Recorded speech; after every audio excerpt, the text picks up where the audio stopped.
ఇచ్చారు. సో దీని యందు మనందరం కలిసి ఉత్సహించుదాం, ఆయనలో ఆనందించుదాం. దేవుని యొక్క లేఖనాలను ధ్యానించుకుందాం. హల్లెలూయా, హల్లెలూయా, గట్టిగా హల్లెలూయా. ప్రియులారా, యోహాను సువార్త 3వ అధ్యాయం 16వ వచనము ఒకసారి చదువుకుందాం. దేవుడు లోకమును ఎంతో ప్రేమించెను, కాగా ఆయన తన అద్వితీయ కుమారునిగా పుట్టిన వాని యందు విశ్వాసముంచు ప్రతివాడు నశింపక నిత్య జీవము పొందునట్లు ఆయనను అనుగ్రహించెను. హల్లెలూయా, దేవునికి స్తోత్రం. ఆమేన్, ఆమేన్. సో అందరూ చదువుకున్న లేఖనంలో దేవుడు ఎందుకు ఈ లోకానికి వచ్చారు అని అంటే కారణం ఏంటి తెలుసా? దేవుడు లోకమును ఎంతో ప్రేమిస్తున్నాడు. కారణం ఏంటండి? దేవుడు లోకమును ఎంతో ప్రేమిస్తున్నాడు. కొంచెం కాదు, ఎంతో. ఎంతో అనే మాటకు ఏంటి అర్థం? కొలతలు, పరిమితులు లేవు. అంటే అన్లిమిటెడ్. ఏంటండి? అన్లిమిటెడ్. దానికి ఇంత పరిమాణము, ఇంతే ఉంది కాదు. అంటే కొలతలు లేని ప్రేమ చేత ఆయన ప్రేమిస్తున్నాడు. ఇది మొదటిదైతే. రెండవది, ఆయన ఎవరిని ప్రేమిస్తున్నాడు అనేటువంటి అంశాన్ని కూడా మనం పరిగణలోకి తీసుకుంటే ఏంటి మనకు తెలిసేది అని అంటే అందరినీ ప్రేమిస్తున్నాడు. ఎవరిని? అందరినీ ప్రేమిస్తున్నాడు ఆయన. కేవలం క్రైస్తవుల్ని కాదు, కేవలం ఆయనను స్మరించుకున్న వాళ్ళని కాదు, కేవలం ఆయనను నమ్మిన వారిని అని బైబిల్ చెప్పడం లేదు, కేవలము ఆయనను వెంబడించు వారిని అని కూడా బైబిల్ చెప్పడం లేదు. కానీ బైబిల్ చెప్పేటువంటి సత్యం ఏమిటో తెలుసా? అందరినీ అంటున్నాడు. అంటే ఒక మాటలో చెప్పాడు అందరినీ అనేటువంటి లోకమును అన్నాడు ఆయన. ఏమన్నారు? లోకమును. దేవుడు లోకమును ఎంతో ప్రేమించాడు. దేశం అంటే మట్టి కాదోయ్, దేశం అంటే మనుషులోయ్ కదా అన్నారు గురజాడ అప్పారావు గారు కదా. అంటే దేశము అని అంటే ఎవరు అనంట? మనుషులమైన మనం. అంటే అందరినీ అని చెప్పడానికి ఉపయోగించబడినటువంటి మాట ఏంటో తెలుసా? లోకము అని రాయబడింది. ఏంటండి? లోకము అని రాయబడింది. దేవుడు లోకమును ఎంతో ప్రేమిస్తున్నాడు. అయితే ఎందుకు ప్రేమించాడు? అందరినీ ప్రేమించాడు. అయితే ఏం చేశాడు? ఓకే, ఆయన ప్రేమకు రుజువేంటి అంటే ఈ ప్రశ్న మనకు రావాలి నెక్స్ట్. దేవుడు లోకాన్ని ప్రేమించాడండి, లేక దేవుడు ఎంతో ప్రేమించాడండి. ఎవరినండి? అందరినీ ప్రేమించాడండి, అందరినీ. అయితే రుజువేంటండి? ఏంటి రుజువు? ప్రేమకు రుజువు ఉంటుందా? ఉండదా? ఖచ్చితంగా ఉంటుంది. ప్రేమ కలిగి ఉంటే రుజువు ఉంటుంది కదా, దానికి ఎవిడెన్స్ అనేది ఖచ్చితంగా ఉంటుంది. సో దేవుడు ఏ విధముగా చూపించాడు ఆ రుజువు అని అంటే ఈ లోకానికి రావటం ద్వారా ఆయన చూపించాడు. ఇదిగో మీకోసం నా స్థాయిని నేను తగ్గించుకుంటున్నాను, మీకోసం నా మహిమను నేను విడిచిపెడుతున్నాను, ఇదిగో మీకోసం నా సింహాసనాన్ని నేను విడిచిపెడుతున్నాను, ఇదిగో మీకోసం నేను నాకున్నటువంటి సమీపించరాని ఆ తేజస్సు విడిచి మనుష్యుని యొక్క పోలికలోనికి వస్తున్నాను, దాసుని యొక్క రూపం దాలుస్తున్నాను, పాపపు ఆకారమును ధరిస్తున్నాను. అంటే ఏ ఆకారము? పాపపు ఆకారం. ఐశ్వర్యవంతుడునై ఉండి దరిద్రుడుగా పశువుల పాకలో జన్మిస్తున్నాను. సో ఇవన్నీ కూడా దేవుడు ఒక స్టెప్ దిగొచ్చాడు. ఏం చేశాడు? ఒక స్టెప్ దిగాడు. అంటే ప్రేమ అంటే అదే. దేవుడు మనల్ని ప్రేమించాడు కాబట్టి ఆయన ఒక మెట్టు దిగివచ్చి ఏం చేశాడు? మన కోసము తన ప్రాణాన్ని ఇచ్చాడు కదా. తండ్రి అయిన దేవుడు కుమారుని ఇచ్చేసాడు ఈ లోకానికి వచ్చి ప్రేమ అంటే ఏంటో రుజువుపరచడానికి సిలువలో ఆయన బలి అయ్యాడు. అయితే దీని ద్వారా మనకు కలిగేది ఏంటో తెలుసా? మనమంట నశించిపోకుండా నిత్య జీవాన్ని పొందుకుంటామంట. గట్టిగా చప్పలు కూడా దేవుని స్తోత్రం చేద్దాం. హల్లెలూయా, హల్లెలూయా. దేవుడు చూపించినటువంటి ప్రేమను బట్టి మనము నశించిపోం, కానీ ఏం పొందుకుంటాం? ఆయన ఇచ్చేటువంటి నిత్య జీవాన్ని పొందుకుంటాం. ఎప్పుడు? అని అంటే ఆయన ప్రేమ చూపించాడు, ఆయన లోకానంతటినీ ప్రేమించాడు, మన కోసం దిగి వచ్చాడు, మన కోసం తగ్గించుకున్నాడు తను తాను, ఇదిగో మన కోసం సిలువలో బలి అయ్యాడు. అలా ప్రేమను చూపించి ఆయన ఒక్కటి చేశాడు. ఇన్ని చేసి మనల్ని ఒక్కడో కోరుకుంటున్నాడు, ఏంటి? విశ్వాసం ఉంచమని. దేవునికి స్తోత్రం. ఇప్పుడు ఆ నిత్య జీవాన్ని పొందుకొని, అంటే నాశనము నుంచి తప్పించబడి నిత్య జీవాన్ని పొందుకోవాలంటే మనం చేయవలసింది ఏంటంటే, ఇప్పుడు నువ్వేం చేయక్కర్లేదు, కానీ ఒకటే, నీ హృదయంలో ఏం కలిగి ఉండాలి? విశ్వాసం కలిగి ఉండాలి. గట్టిగా దేవుని స్తోత్రం చెప్దాం. హల్లెలూయా, హల్లెలూయా, హల్లెలూయా. ఒక ఉపమానం చెప్పి నేను వాక్యంలోనికి వెళ్తాను. దేవుడు ఈ లోకాన్ని ఎంతో ప్రేమించి మన కోసం చేశాడు కదా. సో దానికి తగినటువంటి ఒక ఉపమానం నేను చెప్తాను మీకు బాగా అర్థం అవడం కోసం. ఒక పెద్ద దేశంలో ఒక రాజుగారు ఉన్నారు. ఆయన పరిపాలన చక్కగా బాగుందంతా కూడా. యవనస్తుడు రాజుగారు ఆ పరిపాలన ఆ దేశంలో బాగా చేస్తూ ఉన్నారట. అయితే యవనస్తుడు కనుక తనకి పెళ్లి వయసు వచ్చింది. ఏముంటుంది? ఏ వయసు వచ్చిందండి? పెళ్లి వయసు వచ్చింది కనుక నాకు తగ్గ, నా క్వాలిటీస్, నా గుణలక్షణాలకు తగ్గ ఒక స్త్రీని నేనేం చేయాలి? పెండ్లాడాలని చూస్తూ ఉన్నాడు. అయితే ఒకానొక దినాన్ని ఒక స్త్రీని చూశారు. ఒక రాణి గారు, ఒక దేశాన్ని పరిపాలిస్తున్నటువంటి రాజుగారి ఆ దేశంలో ఉన్నటువంటి ఒక ప్రాంతంలో ఉన్నటువంటి ఒక స్త్రీని ఆయన చూసి ఆయన ఈమె నాకు అయితే బాగుంటుందేమో అని అనుకున్నాడు మనసులో. వివాహము చేసుకుందాం అని తన మనసులో అనుకుని అడుగుదాం అని అనుకున్నాడు. అయితే అతను అనుకున్నాడు, ఇప్పుడు నేను వెళ్ళి నేను రాజుగారిని కాబట్టి అమ్మ నేను పెళ్లి చేసుకుంటానంటే ఖచ్చితంగా ఏం చేస్తారు? చేసుకుంటారు కదా. పూర్వం అంతే కదా. రాజుగారు అయినా, దేశాన్ని పరిపాలించే ఆయన వచ్చి ఒక అమ్మాయితో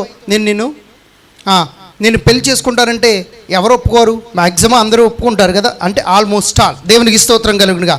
సో అలా చెప్తే ఆ అమ్మాయి ఒప్పుకుంటుంది. కానీ దేని చూసి ఒప్పుకోవచ్చు ఒకవేళ అని అంటే, అతనుకున్నటువంటి స్థాయిని చూసి, ఆయన రాజు కనుక ఆ స్థాయిని చూసి ఆయన ఆమె ఒప్పుకోవచ్చు అని అనుకున్నాడు. కానీ ఇప్పుడు అలా కాదు. ఈమె పల్లెటూరులో ఉంటుంది కాబట్టి ఆమెను నేను ఒక సాధారణమైన వ్యక్తిగా ఒక సాధారణమైన వ్యక్తిగా నేను వెళ్ళి ఆమె ప్రేమను నేను గెలుచుకోవాలి. ఆమె ప్రేమను నేనేం చేయాలి? గెలుచుకోవాలని అనుకుని తన సింహాసనాన్ని విడిచిపెట్టాడు. తన రాజ్యాన్ని తన దగ్గర ఉన్నటువంటి ప్రధానమంత్రికి అప్పగించి ఒక సాధారణమైనటువంటి వ్యక్తిగా, అండ్ సాధారణమైన బట్టలు, అంటే తనకున్నటువంటి ఆ వస్త్రాలు కూడా, రాజ వస్త్రాలు పక్కన పెట్టాడు. తన శిరస్సు మీద ఉన్న కిరీటాన్ని పక్కన పెట్టాడు. తన చేతిలో ఉన్నటువంటి రాజదండమును పక్కన పెట్టాడు. తన రాజ్యాన్ని, తన గృహాన్ని అన్నిటినీ విడిచిపెట్టేసి ఇప్పుడు ఏ స్త్రీనైతే ఈయన ఇష్టపడ్డాడో లేక పెళ్లి చేసుకోవాలనుకుంటూ ఉన్నాడో ఆ స్త్రీ ఉంటున్నటువంటి ఆ పల్లెటూరు గ్రామానికి వెళ్ళిపోయాడు. దేవునికి స్తోత్రం. ఆ పల్లెటూరు గ్రామానికి వెళ్ళిపోయి ఆ గ్రామంలో ఒక కూలివాడిగా పనిచేస్తున్నాడు. ఇప్పుడు ఎలా ఉన్నాడట? నడుముకు టవల్ కట్టుకుని అండ్ తలకు తలపాక చుట్టుకుని కాళ్ళకు చెప్పులు కూడా లేకుండా ఏం చేస్తున్నాడు? ఒక సాధారణమైన కూలి పనివాడిలాగా, ఒక రైతు కూలీలా, అనగా వ్యవసాయ పని చేసుకుని ఒక కూలీలాగా వెళ్ళిపోయి ఆ ఊర్లో పనిచేస్తూ తను ఒక చిన్న పాక ఒకటి వేసుకున్నాడు. ఒక ప్రాంతాన్ని, ఒక చిన్న పాకను ఒకటి వేసుకుని ఆ పాకలోనే ఏం చేస్తున్నాడు తెలుసా? కట్టికి నేల మీద పడుకుంటూ అక్కడ ఉన్నాడు. ఉంటూ ఆమెను ఏదోలాగా నేను గెలుచుకోవాలి, మంచి ప్రవక్తన కలిగి ఉన్నాడు. అతని మాట చాలా బాగుంది, అతని ప్రవక్తన చాలా బాగుంది. అన్ని విధాలా కూడా ఇతనికి ఏమీ లేకపోయినా గుణలక్షణాలు మాత్రం చాలా ఎక్సలెంట్గా ఉన్నాయి. దేవునికి స్తోత్రం కలుగును గాక. హల్లెలూయా, హల్లెలూయా. అలాగ వెళ్ళిపోయి ఆమె ప్రేమను గెలుచుకోవడానికి అన్ని విధాలుగా ఏం చేశాడు? చాలా సాక్రిఫైస్ చేశాడు. చాలా విషయాల్లో ఆమెకు హెల్ప్ చేశాడు. చాలా విషయాలలో మంచి గుణలక్షణాలు కనపరిచి తన ప్రేమ అంటే ఏంటో చూపించాడు. అలా చూపించి అప్పుడు ఏం చేశాడు తెలుసా? ఆమెను వివాహం చేసుకోవడానికి ఒప్పించాడు. దేవునికి స్తోత్రం కలుగును గాక. హల్లెలూయా, హల్లెలూయా, హల్లెలూయా. గట్టిగా చెప్దాం, హల్లెలూయా. ఆ తర్వాత వెంటనే ఆమె ఒప్పుకున్న వెంటనే ఏం చేశాడు? ఆమెను పట్టుకుని తీసుకుని ఎక్కడికి వెళ్ళిపోయాడు? తన రాజ్యానికి తిరిగి వెళ్ళిపోయాడు. ఆమెకి ఎలా ఉంటుంది ఇప్పుడు? ఆమెకి ఎలా ఉంటుంది? చాలా సర్ప్రైజింగ్ ఉంటుంది. గట్టిగా చప్పలు కొట్టి దేవుని స్తోత్రం చెప్దాం. హల్లెలూయా, హల్లెలూయా. ఎందుకు అనంటే ఒక సాధారణ ఆమెను పెళ్లి చేసుకోవడానికి ఒక సాధారణమైనటువంటి వ్యక్తిలాగా వచ్చాడు కదా. అన్నిటిని విడిచిపెట్టి ఆమెను వివాహం ఆడడానికి వచ్చాడు ఆయన. ఆ ప్రేమను అలాగున్నటువంటి ఒక సాధారణమైన వ్యక్తిని ప్రేమించినటువంటి ఈమె ప్రేమ కూడా గొప్పది. దేవునికి స్తోత్రం కలుగును గాక. హల్లెలూయా, హల్లెలూయా. నిజంగా ఆమె ప్రేమించకపోతే నువ్వు సాధారణమైన వ్యక్తివి, నీకు ఇల్లు లేదు, నీకు వాకలా లేదు, నువ్వు పడుకోవడానికి ప్లేస్ లేదు, తినడానికి ఏమీ లేదు, నువ్వు మంచోడివే కానీ నీ గుణలక్షణాలు బాగున్నాయి కానీ నువ్వు మాత్రము నీకేమీ లేదు, నేనేం చేసుకుంటావు, నువ్వు నన్ను రేపు ఎలా పెంచుతావు, రేపు నన్ను ఎలా పోషిస్తావు అని కూడా ఆమె ప్రశ్నించలేదు. ఆమె గుణలక్షణాలను కనుగొని ఏం చేసిందంటే ఆమె ఆయనను పెళ్లి చేసుకోవడానికి ఇష్టపడింది. దేవునికి స్తోత్రం. హల్లెలూయా. అంటే ఇంత గొప్ప రాజు అంతలాగా వెళ్ళి ఆమె ప్రేమను గెలుచుకున్నాడు. దేవుడు కూడా అంతే. మనమందరం ఎవరమంట? సంఘం అనే వధువు. మనమందరం ఎవరము? సంఘం అనే వధువు. సో ప్రభు వారు ఎవరు? ఆయన వరుడు కదా. రాజులకు రాజుగా ఈ లోకానికి రాబోచున్నారు. ఆ రాజు ఎవరో కాదు, యేసు ప్రభు వారే. ఆ స్త్రీ ఎవరో కాదు, సంఘం, ఈ లోకంలో ఉన్న సంఘం. దేవునికి స్తోత్రం కలుగును గాక. హల్లెలూయా, హల్లెలూయా. ఇదిగో నీకోసం దేవుడు అంత ప్రేమించి లోకానికి వచ్చాడు. సాధారణమైనటువంటి ఒక వ్యక్తిలాగా వచ్చాడు. ఈరోజు ఆయన ప్రేమను గుర్తిస్తావో లేక ఆయన స్థాయిని గుర్తించి ఆయనను ప్రేమిస్తావో? స్థాయిని గుర్తించి నువ్వు ప్రేమించినట్లయితే ప్రయోజనం ఉండదు, కానీ ప్రేమను గుర్తించి ఆయన గుణలక్షణాలను గుర్తించి నువ్వు ప్రేమించినట్లయితే ఆయనతో పాటు సదాకాలం మనం ఉండగలుగుతాం. దేవునికి మహిమ కలుగును గాక. నా యేసయ్య నీ కోసం నా కోసం ప్రేమించి అంతా త్యాగం చేశాడు. అంటే తన కిరీటమును, తన రాజదండమును, తన ఆధిపత్యమును, తన సింహాసనమును, తన రాజ్యమును, దేవుడిగా ఉండుట, సమానముగా దేవునితో సమానముగా ఉండుట గొప్ప భాగ్యముగా ఆయన ఎంచుకోకుండా మనుషుల్లో ఒక మనుషుడిగా మన కోసం వచ్చేసాడంట. దేవునికి మహిమ కలుగును గాక.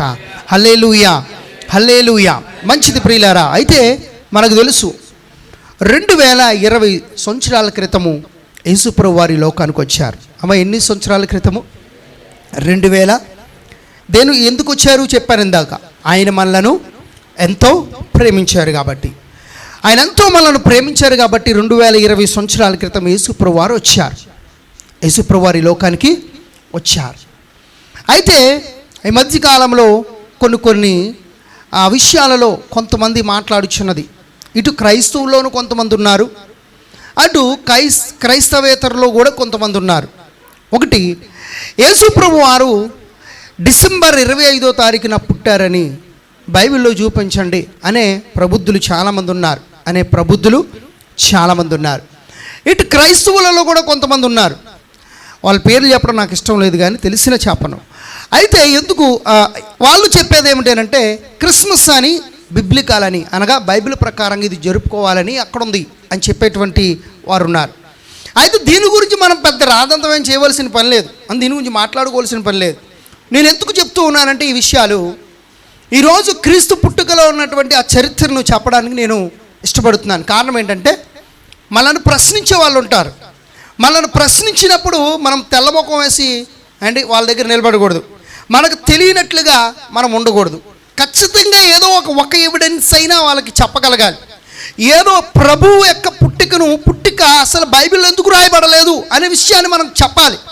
లేక ఆయన పుట్టుకున్నటువంటి రుజువులేంటో మనం ఖచ్చితంగా చరిత్రలో ఉన్నటువంటి రుజువులను చూపించాలి. అసలు చూపించవలసినటువంటి పని లేదు. మొదటిగా మనం ఆలోచిస్తే ఆయన పుట్టుకకు ప్రాధాన్యత లేదు. ఆయన పుట్టుకకు ఏమి లేదమ్మా? ప్రాధాన్యత లేదు. దేనికి ప్రాధాన్యత అని అంటే ఆయన మరణించినటువంటి రోజుకు బాగా ప్రాధాన్యత ఉంది. అంటే క్రిస్మస్ కంటే కూడా మనం ఎక్కువ ప్రయారిటీ ఇవ్వవలసింది దేనికి? Good Friday. అమ్మ, దేనికి? ఏప్రిల్ 3వ తారీఖున శుక్రవారం ఆయన చనిపోయారు. ఎప్పుడు? మన క్యాలెండర్ ప్రకారము ఏప్రిల్ 3వ తారీఖున శుక్రవారం రోజున ఎన్నింటికి శిలువ మీద మరణించారు? టైంతో సహా ఉంది. ఎన్ని గంటల కదా? ఇంచుమించు 3 గంటలకు కదా. లాస్ట్ మాట ఏం పలికి చనిపోయారు ఆయన? తండ్రి, నీ చేతికి నా ఆత్మను అప్పగించుకొనిచున్నానని చెప్పి ఆయన తన ప్రాణాన్ని తండ్రికి తన ఆత్మను దేవునికి అప్పగించి ప్రాణం విడిచారు. ఇది బైబిల్లో ఉంది. సో ఎగ్జాక్ట్గా మనకు టైంతో సహా ఉంది. మరి ఆయన మరణ దినము టైము, రోజు, తారీఖుతో ఉండగా అండి, మరి యేసుప్రభు వారి పుట్టుక బైబిల్లో ఎందుకు లేదు? దాన్ని కూడా పొందుపరచొచ్చు కదా, దాన్ని కూడా పొందుపరచొచ్చు కదా. బహుశా చాలామంది అనేది ఏంటంటే యేసుప్రభు వారు పుట్టుకను జరుపుకోవద్దని చెప్పడానికి ఒక సంకేతాన్ని దేవుడిచ్చాడు, అందుకనే బైబిల్లో లేదు అని చెప్తారు. సో ఇలా చెప్పి చాలామంది క్రిస్మస్ జరుపుకోని వాళ్ళు కూడా ఉన్నారు, జరుపుకోనేటువంటి వాళ్ళు కూడా ఉన్నారు. అమ్మ గట్టిగా దేవుని స్తోత్రం చెప్పండి. జరుపున వాళ్ళు కూడా ఉన్నారు. అయితే నేను అంటాను, దేవుడు మనం సంతోషంగా ఉంటే ఆయన ఒప్పుకోడా? ఆయన మన సంతోషంగా ఉండాలని కోరుకుంటాడా? దేవుడు కోరుకోడా? అమ్మ చెప్పాలి అందరూ. దేవుడు కోరుకుంటాడు కదా. ఏమంటే దేశమా సంతోషించి గంతులు వేయము, ఇదిగో ఏమంటున్నాడు, ఇదిగో ప్రజలందరికీ కలగబోవు మహా దుఃఖకరమైన వార్త అని అన్నాడు బైబిల్లో. మరి ఏమన్నాడు చెప్పాలి గట్టిగా. అంటే అంటే ఏంటి అక్కడ చెప్తున్నటువంటి మాట ఏంటి చెప్పండి? దేని గురించి చెప్తున్నారు అమ్మ చెప్పాలి. దేని గురించి చెప్తూ ఎవరితో చెప్పాడు ఆ మాటను? ఇదిగో ప్రజలందరికీ కలుగబోవు, లూకాసు వార్త 2వ అధ్యాయంలో ఇదిగో ప్రజలందరికీ కలుగబోవు మహా సంతోషకరమైన శుభవర్తమానము అన్నాడు. ఎవరు చెప్తున్నాడు ఈ మాట? ఎవరు? దేవదూతలు గొల్లలకు చెప్తున్నారు. చెబుతూ ఏమంటున్నారు, దేని గురించి చెప్తున్నారు అని మనం ఆలోచిస్తే యేసుప్రభు వారి యొక్క పుట్టుక గురించి చెప్తున్నారు. అంటే ఇప్పుడు ప్రజలందరికీ కలుగబోవు మహా సంతోషకరమైన వార్త ఏంటి అని అంటే పుట్టుక. దేవునికి స్తోత్రం. ఏంటండి పుట్టుక అంటే? యేసుప్రభు వారి పుట్టుక సంతోషకరమైన వార్త కాదంటే 100% సంతోషకరమైన వార్త. ఎందుకనంటే మన కోసం, మన పాపముల కోసం ఆయన ఏం చేయబోతున్నాడు? మరణించబోతున్నాడు. కాబట్టి అంటే వాళ్ళకి ఇప్పుడు మనకు మరణించాడు కాబట్టి మన అందరికీ కూడా అది శుభవర్తమానమే. దేవునికి మహిమ కలుగును గాక. హల్లెలూయా. సో కాబట్టి దేవుడు మనం సంతోషించాలని కోరుకునే వారిలో మొదటివాడు ఆయన. మనం సంతోషించాలని కోరుకునే వారిలో మొదటివాడు. ఎప్పుడైనా సరే, ఎప్పుడైనా దుఃఖపడి వారిని చూసి యేసుప్రభు వారు ఏం చేశారు? తనకున్నటువంటి ఏకైక కుమారుడు చనిపోతే, ఒక విధవరాలు కుమారుడు ఏం చేశారు? యేసుప్రభు వారు కన్నీళ్లు గారుస్తున్నప్పుడు ఆయన కూడా బాధపడి ఆ పాడిని ముట్టారంట. దేవునికి స్తోత్రం. ఎందుకు? ఆమె ఏడుస్తుంటే చూడలేక ఆమె ముఖంలో ఏం పెట్టాలని ఆ కార్యం చేశారు చెప్పండి? సంతోషాన్ని ఉంచాలని. దేవునికి స్తోత్రం చెప్దాం గట్టిగా. హల్లెలూయా, హల్లెలూయా. లాజరు చనిపోయి మరియా మార్త ఎంతో ఏడుస్తుంటే ఆయన కూడా ఏడ్చాడు. ఏడ్చి వాళ్ళందరి ముఖాల్లో సంతోషాన్ని తిరిగి తీసుకుని రావడానికి యేసుప్రభు వారు ఏం చేశారు? లాజరు బయటికి రా అని పిలిచారు. దేవునికి స్తోత్రం. ఇప్పుడు ఆ కుటుంబంలోనికి ఏమొచ్చేసిందమ్మా? సంతోషం వచ్చేసింది. కాబట్టి మన దేవుడు ఖచ్చితంగా మనం సంతోషించాలని చూస్తాడు. మనం సంతోషంగా ఉండాలి కదా. ఈ క్రిస్మస్ దినాలంతా కూడా పాటలను బట్టో, వాక్యాన్ని బట్టో, లేకపోతే మనం చేసుకునే సెలబ్రేషన్స్ బట్టో, మన బంధువులు మన ఇంటికి ఆహ్వానించుకోవడాన్ని బట్టో మనకు సంతోషం, మన స్నేహితులను మన ఇంటికి ఆహ్వానించుకోవడం బట్టో సంతోషం, లేకపోతే సంఘం అంతా కలిసి కూర్చుని మన ఇంటి దగ్గర కూర్చుని అందరం కలిసి దేవుని ఆరాధించడం, అది మనకును మన ఇంటికి ఎంతో సంతోషం కదా. దేవునికి స్తోత్రం కలిగిన. ఎంతమంది నమ్ముచున్నారు? నిజమేనా? ఎంతమంది నమ్ముచున్నారు? అయితే ప్రియులారా, మనం అందరూ సంతోషంగా ఉండాలని ప్రభు కోరుకుంటాడు. సో ఈ నెలలో మనం అందరం ఏం చేస్తున్నాం? సో పెట్టుకున్న కొంతమందినైనా అక్కడక్కడైనా ఆ మీటింగ్లు బట్టి మన అందరం కలిసి ఏం చేస్తున్నామండి? సంతోషించగలుగుతున్నాం. దేవునికి మహిమ కలుగును గాక. అయితే మనం బాగా అనుకోద్దాం. సో ఖచ్చితంగా ఈ పుట్టినరోజు అనేది ఒక ట్రెడిషన్, ఆచార ప్రకారంగా మనం జరుపుకోకూడదు. కానీ ఎలా జరుపుకోవాలట? దేవుని నామ మహిమార్థంగా జరుపుకోవడం తప్పేమీ లేదు, తప్పేమీ లేదు. ఎందుకని మనం చేసేదేదో ఆ ట్రెడిషన్లు ఏం చేస్తా లేదు, ఆచార సంప్రదాయాలను ఏం చేస్తా లేదు. దేవుడిని ఆరాధిస్తున్నాం, దేవుడి మాటలు నేర్చుకుంటున్నాం. ఇది మంచిదా కాదా అని అంటే అబ్సల్యూట్లీ మంచిదే. దేవునికి మహిమ కలుగును గాక. హల్లెలూయా. సో కాబట్టి అది అల్లరితో కూడినటువంటిది అయితే, అది దేవుని నామ మహిమార్థంగా కాకుండా ఇంకో వేరే విధంగా ఉంటే దాన్ని ఆపాలి. ఫర్ ఎగ్జాంపుల్ క్రిస్మస్ పేరు చెప్పుకొని కేకులు కట్ చేసుకుని, కేవలం కేకులు కట్ చేసుకుని, అక్కడ ప్రార్థన లేదు, ఒక పాట లేదు, కానీ ఇటు కేకులు కట్ చేస్తాడు. కేకులు కట్ చేసి ఆ తర్వాత బిర్యానీ ప్యాకెట్లు తెచ్చుకుని శుభ్రం తిని, ఆ తర్వాత కుదిరితే బీర్లు తెచ్చుకుని, లేకపోతే థమ్సప్ డ్రింకులు తెచ్చుకుని బాగా తాగి హ్యాపీగా ఉంటే ఆ ఎంజాయ్మెంట్ అని అంటారు కదా, అది దేవుడికి వ్యతిరేకమా లేకపోతే వ్యతిరేకం కాదంటే ఖచ్చితంగా అది దేవుడికి వ్యతిరేకమే. ఎందుకని? అక్కడ ఏమి లేదు ఆ సెలబ్రేషన్స్లో, చెప్పండి అమ్మ, ఏమి లేదు, అసలు దేవుడు ప్రస్తావనే లేదు అందులో, దేవుని యొక్క ప్రస్తావన లేదు. సో దేవుని ప్రస్తావన లేకుండా, ప్రార్థన లేకుండా, దేవుని వాక్యము లేకుండా నువ్వు ఏది వేసుకున్నా సరే అదంతా వేస్ట్, అదంతా కూడా దేవుడి చిత్తమైనది కాదు, దేవుడికి అనుకూలమైనది కాదు. కాబట్టి దేవుడిని ఏం చేయాలి? మహిమపరచడం మంచిదే. దేవునికి స్తోత్రం, హల్లెలూయా. దేవుని మహిమపరచడం మంచిదే. అయితే క్రైస్తవేతరులో కొంతమంది అనొచ్చు, ఏమని? డేట్ చూపించండి అని కొంతమంది ప్రకటించారు. ఏమని అంటే, డేట్ చూపిస్తే బైబిల్లో ₹1,00,000 ఇస్తామని. బైబిల్లో ఏం చూపిస్తే యేసుప్రభు వారు డిసెంబర్ 25న పుట్టారని మాకు బైబిల్ ఆధారంగా చూపిస్తే మేము వేస్తాం ₹1,00,000. ఇదే ప్రశ్న వాళ్ళని అడిగితే సేమ్ డైలాగం వాళ్ళ దేవుళ్ళు కూడా అడిగితే ఉండదు ఏమని అంటే వాళ్ళందరూ పారిపోయారు. వాళ్ళందరూ ఏమైపోయారు? పారిపోయారు. దేవునికి స్తోత్రం కలుగును గాక, హల్లెలూయా. చాలామంది రిప్లై ఇచ్చారు చక్కగా దాని గురించి. అయితే ఇంతకీ ప్రభువు యొక్క పుట్టినటువంటి రోజు బైబిల్లో ఎందుకు రాయబడలేదు? కారణం ఏంటి అని అంటే, దీని వెనకాల చాలా చరిత్ర ఉంది. ఈ చరిత్రలో ఉన్నటువంటి కొన్ని రుజువులను మనం చూస్తే చాలా ఆశ్చర్యం అనిపిస్తుంది. ఖచ్చితంగా చరిత్రలో ఉన్న కొన్ని రుజువులను చూస్తే ఆశ్చర్యం అనిపిస్తుంది. 2 ఆధారాలు ఉన్నాయి. ఒకటి బిబ్లికల్ ఎవిడెన్స్ అంటారు, ఇంకొకటేమో ఆర్కియాలజికల్ ఎవిడెన్స్ అంటారు ఇంగ్లీష్లో మాట. బిబ్లికల్ అంటే బైబిల్ ఆధారముగాను, నెక్స్ట్ ఖగోళ శాస్త్రం ఆధారముగాను. ఏంటి?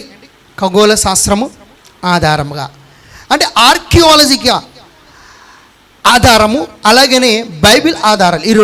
ఈ రెండిట్లో నేను 9 విషయాలు మీకు 9 విషయాలు మీకు చెప్తాను. 9 ఎవిడెన్సెస్ చూపిస్తాను ఈరోజు పరిశుద్ధ గ్రంథంలో నుంచి, మరియు ఆర్కియాలజికల్ ఎవిడెన్సెస్. నెంబర్ 1 చదవండి ఎవరైనా, మత్తయి సువార్త 1వ అధ్యాయము. ఓకే, మొదటి నుంచి మనం చదువుకోవాలి. అలాగనే లూకా సువార్త 3వ అధ్యాయము 22. మత్తయి సువార్త 1:18 చదవండి ఎవరైనా. యేసుక్రీస్తు జనన విధము ఎట్లనగా, ఆయన తల్లి అయిన మరియా యోసేపునకు ప్రదానము చేయబడిన తర్వాత వారి ఏకము కాకమునుపు ఆమె పరిశుద్ధాత్మ వలన గర్భవతిగా ఉండెను. గట్టిగా దేవుని స్తోత్రం చెప్దాం ఒకసారి. అలాగే లూకా సువార్త 3వ అధ్యాయం 22 నుంచి కూడా చదువుకుంటే, అంటే మత్తయి సువార్త 1 నుంచి 18, లూకా సువార్త 22 నుంచి కిందకి వరకు చూసుకుంటే అక్కడ ఏమున్నాయనంటే వంశావళులు ఉన్నాయి. అమ్మ చెప్పాలి అందరూ కూడా, ఏమున్నాయండి అక్కడ? వంశావళులు ఉన్నాయి. ఏంటి వంశావళులు అంటే? తరాలు. ఎవరు తరాలు? 2 తరాలు, 2 వంశావళులు కనపడుతున్నాయి. అంటే యేసుప్రభు వారు వంశావళి ఇవి, కానీ యేసుప్రభు వారు తల్లిదండ్రులైనటువంటి యోసేపు మరియా వంశావళి. యోసేపు వంశావళి ఏమో లూకాలో కనపడుతుంటే, మరియా యొక్క వంశావళి ఏమో మత్తయి ఇచ్చాడు. దేవునికి స్తోత్రం. అంటే వీళ్ళిద్దరు బ్యాక్గ్రౌండ్స్ కనబడుతున్నాయి. అంటే వారు పితరులు ఎప్పటి నుంచి అనంట?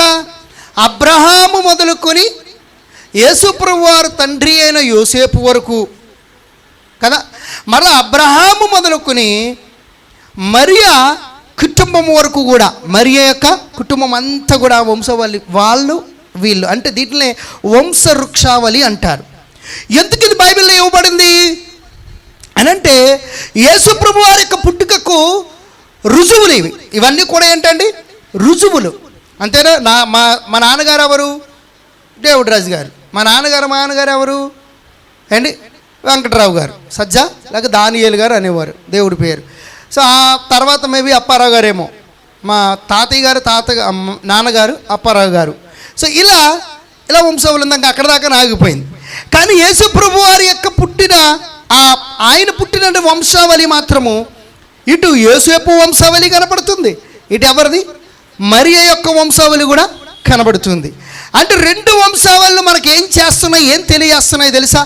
యేసుప్రభు వారి పుట్టుకకు కొన్ని రుజువులు మనకిస్తున్నాయి. దేవునికి స్తోత్రం కలుగునుగా. యేసుప్రభు వారి పుట్టుకకు రుజువుస్తున్నాయి. అంటే తరతరాల నుంచి చెప్పబడుతుంది ఎవరు వలన వచ్చారు, ఎవరు వలన పుట్టారు అని అవన్నీ కనబడుతున్నాయి. వీటి వలన యేసు పుట్టుక నిజమే అనేటువంటి ఒక సత్యాన్ని మనకు దయచేస్తుంది. దేవునికి స్తోత్రం. ఇది మొదటిది. అయితే ఇక రెండవది మనం వేగంగా వెళ్దాం. రెండవది లూకా 2వ అధ్యాయం 1-2 వచనాలు చదవండి. చదవండి. ఆ దినములలో సర్వలోకమునకు ప్రజా సంఖ్య రాయవలెనని అంటే కైసరు ఐగుస్తు వలన ఆజ్ఞాయిన్. ఇది కురేనియు సిరియా దేశమునకు అధిపతిగా ఉన్నప్పుడు జరిగిన మొదటి ప్రజా సంఖ్య. రెండవ ఎవిడెన్స్ ఏంటో తెలుసా? రెండవ ఎవిడెన్స్ ఏంటి అని చూస్తే లూకాసు వార్త 2వ అధ్యాయం 1-2 వచనాల్లో మనకు కనబడుతుంది. ఏంటో తెలుసా? కైసరు ఐగుస్తు. చెప్పండి అమ్మా అందరూ. ఓకే, కైసరు ఐగుస్తు. సీజర్ అగస్టిన్ అని రాయబడింది ఇంగ్లీష్లో. సీజర్ అగస్టిన్ అంటే కైసరు ఐగుస్తు. ఇతను ఎవరో తెలుసా? ఆ దినాలలో ప్రపంచమంతటను ఏలుతున్నటువంటి ఒక చక్రవర్తి. ఈ చక్రవర్తి గారు సీజర్ అగస్టస్ అంటారు. ఈయన మొత్తం అలెగ్జాండర్ల వలె కూడా బాగా ఎక్కువ ఫేమస్ ఇద్దరు ఉన్నారు. ఎంతమంది ఉన్నారు? ప్రపంచాన్ని జయించిన ఇద్దరు ఉన్నారు. నెంబర్ 1 ఫస్ట్ వ్యక్తి ఎవరో తెలుసా? Caesar Augustus. రెండవది ఎవరు అని అంటే అలెగ్జాండర్ ద గ్రేట్. అమ్మ చెప్పండి ఎవరు? మొదటి వ్యక్తి సీజర్ అగస్టస్, రెండవది అలెగ్జాండర్. వీళ్ళిద్దరూ ప్రపంచాన్ని మొత్తం జయించారు. ప్రపంచాన్ని జయించినటువంటి ఈ యొక్క కైసరు ఐగుస్తు పేరు బైబిల్లో రాయబడింది. అంటే సీజర్ అగస్టస్ పేరు బైబిల్లో రాయబడింది. ఎందుకు రాయబడింది? రాజుగారి పేరు ప్రపంచాన్ని ఏలుతున్నప్పుడు ఆయన చేసిన అసలు ఏమని ఆర్డర్ ఇచ్చాడంటే, ఇదిగో మనకి ఎంతమంది ట్యాక్స్ కడుతున్నారో తెలియదు. అమ్మ వినండి జాగ్రత్తగా, చాలా జాగ్రత్తగా వినాలి, ఇంటేనే అర్థమవుతుంది, లేకపోతే అర్థం కాదు మీకు. ప్రపంచం అంతటికి కూడా ప్రజాసంఖ్య ఎందుకు అసలు పెట్టాడు? ఎవరు ప్రజాసంఖ్య రాయించమని మొట్టమొదటిగా ప్రపోజ్ చేసింది అని అంటే ఎవరు? కైసరు ఐగుస్తు. అప్పటికి ప్రజాసంఖ్య జరగలేదు ఎప్పటికీ కూడా. ఇతనికి వచ్చినటువంటి ఐడియా అది. ఎందుకు ఇతనికి వచ్చింది ఈ ఐడియా అని మనం ఆలోచిస్తే, ఇతడు ఆలోచించాడు, మనందరి ప్రపంచం అంతా ట్యాక్స్ కడుతుంది కదా, అండ్ మనం కూడా కడుతున్నాం కదా. ఏ పన్నులు కడుతున్నాం అమ్మ చెప్పండి? నెంబర్ 1 ఇంటి పన్ను, ఇంకా కుళాయి పన్ను, ఇంకా డ్రైనేజ్, ఇవి చాలా ఉన్నాయి కదా. మొక్కలకు పన్ను కడుతున్నాం, ఇల్లుకి పన్ను కడుతున్నాం, నీళ్ళకు పన్ను కడుతున్నాం, కరెంటుకి కడుతున్నాం. ఇలా ఒకటి కాదు, మనిషికి కూడా కడుతున్నాం. హోటల్లోకి వెళ్ళి తిన్నా అక్కడ కూడా పన్ను కడుతున్నాం కదా. 20 రూపాయలు తిన్నాం అనుకోండి, దానికి కూడా కడుతున్నాం. 100గా తిన్నాం అనుకో, ఇలా ప్రతి దానికి ఏం చేస్తున్నాం? పన్ను కడుతూ వస్తున్నాం కదా. ఈ మధ్యన పన్నులు బాగా పెరిగిపోయినాయి కదా, బాగా పెరిగిపోయినాయి. సో ఈ పన్నులన్నీ కడుతున్నాం. ఇప్పుడు ఈ యొక్క ఐగుస్తు గారికి, కైసరు ఐగుస్తు గారికి ఒక డౌట్ వచ్చింది. ఏంటంటే ఎంతమంది పన్ను కడుతున్నారు అసలు? అంటే ఎంతమంది పన్నులు ఎగ్గొట్టేస్తున్నారు? దేని స్తోత్రం చెప్పండిగా కట్టాలి. ఎందుకు? యేసుప్రభు వారే పన్ను కట్టారు, మనకు మాదిరి ఉంచిపోయారు. ఏమన్నారు? కడుతూ ఏమన్నారు చెప్పండి? కైసరిది. చూసారా? కైసరిది ఎవరిది? కైసరు ఈ ఐగుస్తే. కైసరిది కైసరికి వెళ్ళిపోద్ది, దేవునిది దేవునికి వెళ్ళిపోద్ది. అంటే ఎవరికి ఇచ్చేది వాళ్ళకి ఇచ్చేయాలి. దేవునికి స్తోత్రం కలుగును కానీ. ఏం చేయాలంటే ఎవరికి ఇచ్చేది వాళ్ళకి ఇచ్చేయాలని యేసుప్రభు వారు చెప్పారు. కాబట్టి పన్ను కట్టాలి, పన్ను ఖచ్చితంగా కట్టాలి. సో ఈ పన్ను ఎందుకు కట్టించాడు అని అంటే, ఈ పన్ను కడుతున్నప్పుడు అతనికి వచ్చిన ఐడియా ఎంతమంది కడుతున్నారు, ఎంతమంది ఎగ్గొడుతున్నారు తెలియాలి. అలా తెలియాలంటే ఇప్పుడు ఏం చేయాలి? ఇప్పుడు ప్రజాసంఖ్య రాసేయండి మొత్తం అన్నాడు. ఏం చేయండి? ప్రజాసంఖ్య. ఇది లూకా ఎందుకు దీన్ని రాశాడు పరిశుద్ధ గ్రంథంలో అంటే ఎవిడెన్స్. యేసు పుట్టింది నిజమరా? ఎప్పుడు పుట్టాడు తెలుసా? కైసరు ఐగుస్తు పరిపాలన చేస్తున్నాడు ప్రపంచంలో. ప్రపంచాన్ని అంతటి జయించి పరిపాలన చేస్తున్నటువంటి ఆ సమయంలో అప్పుడు ప్రజాసంఖ్య పెట్టాడు యేసుప్రభు వారు. ఆ ప్రజాసంఖ్య రాయించడం కోసం వెళ్ళినప్పుడు అప్పుడు దానికోసం ఎక్కడి నుంచి ఎక్కడికి వెళ్ళారుట? గలిలయలో ఉన్న నజరేతు నుంచి ఎక్కడికి వెళ్ళారు? బెత్లెహేము వెళ్ళారు. దేవునికి స్తోత్రం. దేనికోసం? ప్రజాసంఖ్యలో రాయబడ్డానికి యేసుప్రభు వారు అక్కడికి వెళ్ళారు. సో ఈ రాజుగారి పేరు రాయబడింది. అంటే ఇప్పుడు మనము చరిత్రలో చాలాసార్లు చదువుకున్నాం. సీజర్ అగస్టస్ గారి గురించి చాలాసార్లు చదువుకున్నాం. నేను ఇంగ్లీష్లో కూడా ఒక లెసన్ కూడా చెప్పాను. ఉంది బైబిల్లో ఉన్న పేరు చరిత్రలో ఉంది. సో దీన్ని బట్టి ఏమర్థమవుతుంది? వీటి బైబిల్ని చరిత్రను కంపేర్ చేస్తే yes Bible is correct. Bible ఏం చెప్తుంది మనకి? కరెక్ట్. సో పలానా టైంలో పలానా రాజుగారి టైంలో యేసుప్రభు వారు పుట్టారు అని ఖచ్చితంగా ఎవిడెన్స్ ఉంది. ఇక మూడవది మనం చూస్తే అదే వచనాల్లో మనకు కనబడుతుంది. ఇంకొక రాజుగారు కనబడుతున్నారు. ఎవరో తెలుసా? మూడవది అండ్ మొదటి ఎవిడెన్స్ ఏంటండి? వంశావళి. రెండో ఎవిడెన్స్ ఏంటి? కైసరు ఐగుస్తు. మూడో ఎవిడెన్స్ ఏంటో తెలుసా? కురేనియా అనే ఒక వ్యక్తి. ఎవరండి? ఈయన కూడా ఒక అధిపతి. ఈయన ఎవరు? చెప్పాలమ్మ అందరూ కూడా. అధిపతి. ఈయన పేరేంటి? కురేనియా. ఉందండి అక్కడ, చదవండి.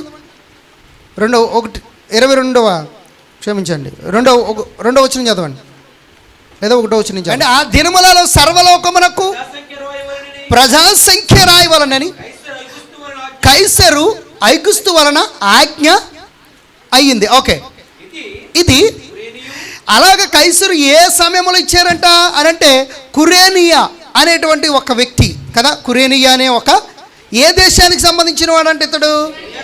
సిరియారా. ఎవరో సిరియా అనగానే మనకి ఎవరు గుర్తుకు రావాలి చెప్పండి? ఎవరు గుర్తుకొస్తున్నారు? నైమాను ఎలీసా మాట విన్నాడు. సో అతను ఏ దేశస్తుడు? సిరియా ప్రాంతానికి సంబంధించిన అధిపతి. అంటే ఐగుప్తు. అది ఏ దేశం ఏంటది? సిరియా ఎక్కడుందమ్మా? ఐగుప్తులో ఉంది. ఇప్పుడు దాన్ని ఏమంటారు? ఈజిప్ట్ అంటారు. మాకు బాగా అర్థం కావాలంటే ఈజిప్ట్ ఉందా లేదనంటే పిరమిడ్స్, మమ్మీ ఉందా? Okay, very good. పిరమిడ్స్ చూసారా? ప్రపంచ వింతల్లో ప్రపంచం 7 వింతల్లో పిరమిడ్స్ ఒక వింత కదా. ఆ దేశంలోనే ఉంది. చూసారా? బైబిల్ అన్నీ కూడా పక్కా ఆధారం, ఏది అక్కడ తేడా ఉండదు. ఒకప్పుడు ఉండేవి పోనీ ఇలాగేమీ లేదు, అన్నీ ఉన్నాయి. ఏంటంటే బైబిల్కి ఉన్నాయండి. ఒకప్పుడు బోల్డ్ ఎవిడెన్స్ ఉండే, అన్నీ పోనీ పోవు. దేవుడు జీవం కలిగిన వాడైతే ఎవిడెన్స్ అయ్యి పోకుండా ఆయన కాపాడుకుంటాడు. గట్టిగా చెప్పలు కూడా దేవుని స్తోత్రం చెప్తా. హల్లెలూయా. అది మన దేవుడికి ఉన్నది. పోమనై. ఎందుకనంటే ఇవన్నీ ఎవరి చేతుల్లో ఎవరి ద్వారా నడిపించబడుతుంది? చరిత్ర నడిపించేది ఆయన. చరిత్ర నడిపించేది ఎవరు? ఆయన. సో సిరియా దేశస్థుడు. ఇతని పేరేంటంట? కురేనియా. సో 2 ఎవిడెన్స్లు ఇస్తున్నాడు. ఒకటేమో సీజర్ అగస్టస్ చక్రవర్తి, అంటే అలెగ్జాండర్ లాగా ప్రపంచాన్ని జయించింది. రెండో ఎవిడెన్స్ ఏంటంటే కురేనియా అనే ఒక వ్యక్తి ఆ కాలంలో సిరియా దేశానికి ఏమై ఉన్నాడంట? ఒక అధిపతిగా ఉన్నాడంట. లోక ఎందుకు ఇది ప్రస్తావన తీసుకొస్తానంటే ఎవిడెన్స్. యేసుప్రభు వారు పలానా కాలంలో పుట్టారు బాబు అని అర్థం. యేసుప్రభు వారు పలానా కాలంలో పుట్టారు. మనం బాగా అర్థం చేసుకోవాలంటే పూర్వం అంట స్కూల్లో జాయిన్ చేసేటప్పుడు, అందరూ వినండి, స్కూల్లో జాయిన్ చేసేటప్పుడు తల్లిదండ్రులకి మ్యాక్సిమము ఏం తెలియదంటే పిల్లలు పుట్టారు, ఎప్పుడు పుట్టారో ఎగ్జాక్ట్గా తెలియదు. తెలిసిన అలా మర్చిపోతాం కదా. మన పుట్టినరోజులే మనం కొన్నిసార్లు మర్చిపోతాం, అంతే కదా. మన పుట్టినరోజులే మనం కారణాలు ఉంటాయి. పూర్వం ఇలా జరిగేవి కదా. సో అయితే మనకు కూడా చూడండి, ఇప్పుడు ఎవిడెన్సెస్ ఇస్తున్నాడు. అలాగే ఏంటి అని అంటే కురేనియా సిరియా దేశ ప్రాంతమునకు ఒక అధిపతి ఉన్నాడు. ఆ అధిపతి చరిత్రలో ఉన్నాడు. ఆ చరిత్ర కలిగినటువంటి వ్యక్తి పేరు ప్రస్తావించబడింది బైబిల్లో. కారణం ఏంటంటే అప్పుడు ఆ దినాలలో యేసుప్రభు వారు పుట్టారు. ఇది ఎన్నో ఎవిడెన్స్ చెప్పండి? 3 ఎవిడెన్స్. ఇక 4వ ఎవిడెన్స్ ఏమిటో తెలుసా? మత్తయి 1వ అధ్యాయం 2వ అధ్యాయం 1వ వచనంలో మనం చదువుకుంటే అక్కడ ఎవరు కనపడతారు అంటే దుష్టరాజు. ఎవరు? దుష్టరాజు అయిన హేరోదు. అంటే హేరోదు ఎవరు చెప్పండి అమ్మ? హేరోదు ఎవరు చెప్పండి? రాజుగారు. యేసుప్రభు వారు పుట్టినప్పుడు ఆయన దగ్గరకు, హేరోదు రాజు గారి దగ్గరికి 3 వచ్చారు. ఎవరు చెప్పాలి? జ్ఞానులు వచ్చారు. ఎక్కడి నుంచి వచ్చారట? పారసిక దేశం నుంచి వచ్చారు. తూర్పు దేశపు జ్ఞానులు. ఏ దేశము? తూర్పు దేశపు జ్ఞానులు 3 వచ్చారు.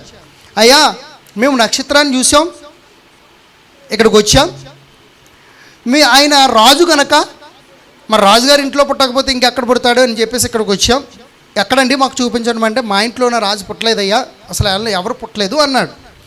అయితే ఇది నిజమా అని చెప్పి కాదా అని చెప్పేసి పుస్తకాలు తిరగేయించాడు. పరిసయ్యులు వచ్చారు, యాజకులు వచ్చారు కదా, గ్రంథకర్తలందరూ వచ్చి చూశారు. ఎస్. అప్పుడు మీకాసు వార్త 5వ అధ్యాయం 2వ వచనంలో ఆ వచనం చూపించి ఎస్ ఎక్కడ?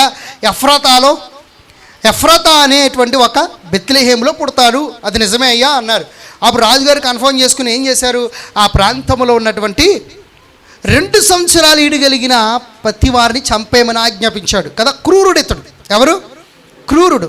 మనం అనుకోవచ్చు ఇది చాలా క్రూరత్వం జరిగింది కదా. యేసుప్రభు వారు పుట్టినప్పుడు ఎంతమంది చనిపోయారో, ఆయన పుట్టుక ఒక పుట్టుకేనా అని అనొచ్చు కదా.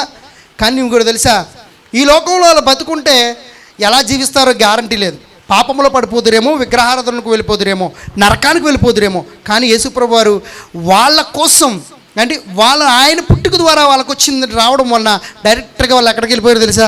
పరలోకానికి వెళ్ళిపోయారు. గట్టిగా చప్పలు కూడా దేవుని స్తోత్రం చెప్తా. హల్లెలూయా, హల్లెలూయా. ఇంకంతకన్నా భాగ్యమే ఉందండి. మన చర్చికి ఎందుకు వస్తున్నాం? పరలోకం వెళ్ళడానికి, అంతేనండి. దానికోసం వస్తున్నారా? మరి దేనికైనా వస్తున్నారా అమ్మ చెప్పండి? దానికోసమే కదా. అదే మన తపన. మరలా యేసయ్య రాబోతున్నాడు, ఆయన వధువు సంఘంగా తీసుకుని వెళ్ళబోతున్నాడు. మరలా ఆయన వచ్చినప్పుడు నేను ఆయనతో కూడా కొనుపోబడి ఆయనతో సదాకాలం ఉంటాను. ఇదే మన క్రైస్తవుడుకున్న ఏకైక నిరీక్షణ, ఉండవలసిన నిరీక్షణ కూడా. దేవునికి స్తోత్రం, హల్లెలూయా. సో కాబట్టి హేరోదు రాజుగారు అక్రూరుడు, ఈయన పేరు కూడా మెన్షన్ చేయబడింది. అంటే ఈయన కూడా ఎక్కడున్నాడు చరిత్రలో 3 పేర్లు రాయబడింది. ఎందుకు అని అంటే యేసుప్రభు వారు ఇదిగో కైసరు ఐగుస్తు కాలంలో, కురేనియా అనేటువంటి సిరియా దేశానికి అధిపతిగా ఉన్న కురేనియా కాలంలో, రాజైన హేరోదు కాలంలో ఎవరున్నారు? యేసుప్రభు వారు ఆ కాలంలో పుట్టారా బాబు అని ఎవిడెన్స్ దొరికింది. ఇది ఎన్నోది? 4వది. ఇక 5వ ఎవిడెన్స్ మనం చూస్తే లూకాసు వార్త 2వ అధ్యాయం 21 నుంచి 24 దాకా. లూకాసు వార్త 2వ అధ్యాయం 21 నుంచి 24 దాకా మనం చదువుకుంటే యేసుప్రభు వారు యెరూషలేములో ఉన్నటువంటి దేవాలయానికి తీసుకుని వెళ్ళబడతారు. చదవండి ఎవరైనా. ఆ శిశువునకు సున్నతి చేయవలసిన గర్భమందు ఆయన పడక ముందు దేవదూత చేత పెట్టబడిన ఏంటి యేసు అని పేరు. యేసుప్రభు వారికి ఎవరు పేరు పెట్టారు? అమ్మ చెప్పండి ఎవరు? Very good. దేవదూత చేత యేసు అని పేరు పెట్టబడింది. రెండోది మోషే ధర్మశాస్త్రము చొప్పున వారు ఏంటి ఒకటి ఏం చేయాలంటే శుద్ధి చేసుకునే దినాలు ఉన్నాయి. మోషే ధర్మశాస్త్ర ప్రకారం శుద్ధి చేసుకున్న దినాలు 8వ రోజుతో ముగిసిపోతాయి. ప్రతి తొలిసూరు మగపిల్లను, మొట్టమొదటిగా పుట్టిన ప్రతి బిడ్డను కూడా ఎవరికి అర్పించాలి? ఎవరికి ప్రతిష్ఠించాలమ్మా? ప్రభువుకు. తొలిసూరు పిల్లని ఎవరికి ప్రతిష్ఠించాలట? ప్రభుకు కదా. ఇప్పుడు అలా ప్రతిష్ఠించి ఏం చేయాలి అని ప్రభువు ధర్మశాస్త్రమందు రాయబడినట్లు ఆయన ప్రభువుకు ప్రతిష్ఠించుటకును ప్రభు ధర్మశాస్త్రమందు చెప్పబడినట్లు గువ్వల జతనైనను 2 పావురపు పిల్లలనైనను బలిగా అర్పించుటకు సమర్పించుటకును వారు ఆయనను ఎక్కడ తీసుకువెళ్ళారు? యెరూషలేమునకు తీసుకెళ్లారు. దేవునికి మహిమ కలుగును గాక, హల్లెలూయా. యేసుప్రభు వారిని ఎక్కడ తీసుకెళ్లారండి? యెరూషలేము. ఎందుకు తీసుకెళ్లారట? ఏంటండి? యేసుప్రభు వారిని ప్రతిష్ఠించడానికి కదా. దేవునికి ప్రతిష్ఠించే ప్రాసెస్ ఏంటంట? ప్రాసెస్ ఏంటి అని అంటే చాలా ఉంది ధర్మశాస్త్ర ప్రకారంగా. అంటే ఒక గొర్రెనో ఒక మేకనో లేక ఏడాది దూడనో తీసుకెళ్ళి ఇవ్వాలి. తర్వాత అది లేకపోతే దేవుడు ఇంకో ఆప్షన్ ఇచ్చాడు పేదవాళ్ళకి. ఏంటి అని అంటే 2 గువ్వలనైనను 2 పావురములైనను కనీసం తీసుకెళ్ళాలి. సో వీళ్ళ పేదవాళ్ళు ఖచ్చితంగా రాత్రి చెప్పాను కదా. సో పేదవాళ్ళు కనుక 2 గువ్వలను లేదా 2 పావురాలను తీసుకువెళ్ళారు. తీసుకెళ్ళి యేసుప్రభు వారిని ఏం చేశారో తెలుసా? అక్కడ ప్రతిష్ఠించారు. గట్టిగా దేవుని స్తోత్రం చెప్దాం. దీని ద్వారా మనకు వచ్చే ఎవిడెన్స్ ఏంటో తెలుసా? ఇలా మందిరానికి తీసుకుని వెళ్ళబడిన ప్రతి వారిని ఒక పుస్తకంలో లిఖితం చేస్తారు. ఏం చేస్తారమ్మా? ఒక పుస్తకం, ఒక గ్రంథం ఉంది. మందిరానికి పలానా రోజున పలానా వ్యక్తి పలానా వంశంలోంచి ఒక తొలిసూరు బిడ్డ ఇక్కడ తీసుకుని రాబడ్డారు, వారు 2 పావురాలను అర్పించారు. ఈ లిస్టు అంతా కూడా మనకు కనపడుద్ది. ఇప్పుడు ఫర్ ఎగ్జాంపుల్ ఇందాక చెప్పాను, మా తాతగారి పేరు తెలుసు, మా అన్న మా పెద్దన్న చెప్పాడు కాబట్టి మా తాతగారు నాన్నగారి పేరు నాకు తెలిసిన నాకు తెలియదు. అంటే ఎంతవరకు నాకు తెలుసు? మా తాతగారి వరకు, ఆ పైన లేదా మా తాతగారు నాన్నగారి వరకు తెలుసు అంతే. ఇంకా పోనీ ఒక 4-5 తెలుసు అనుకుందాం, ఆ తర్వాత మనకు తెలియదు. ఇప్పుడు మరి మిమ్మల్ని అడిగే ప్రశ్న ఏంటో తెలిసి, యేసుక్రీస్తు వారి వంశవళి రాయబడిందా లేదమ్మా? రాయబడింది. ఎక్కడి నుంచి? అబ్రహాం మొదలుకొని ఎన్ని తరాలు రాయబడిందంట? 42 తరాలు. ఎన్ని?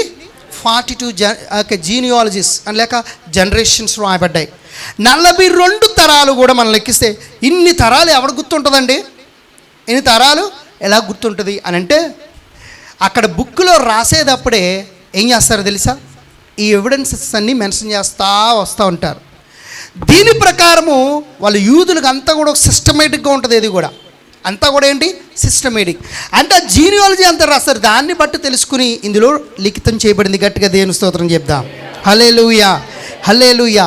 ఇప్పుడు యేసుప్రభు వారు ఆ 8వ రోజున తీసుకుని వెళ్ళినప్పుడు ఆయన మెన్షన్ చేయబడ్డారా లేదా అందులో అంటే, మందిరంలో ఉన్న రికార్డులో మెన్షన్ చేయబడ్డారు.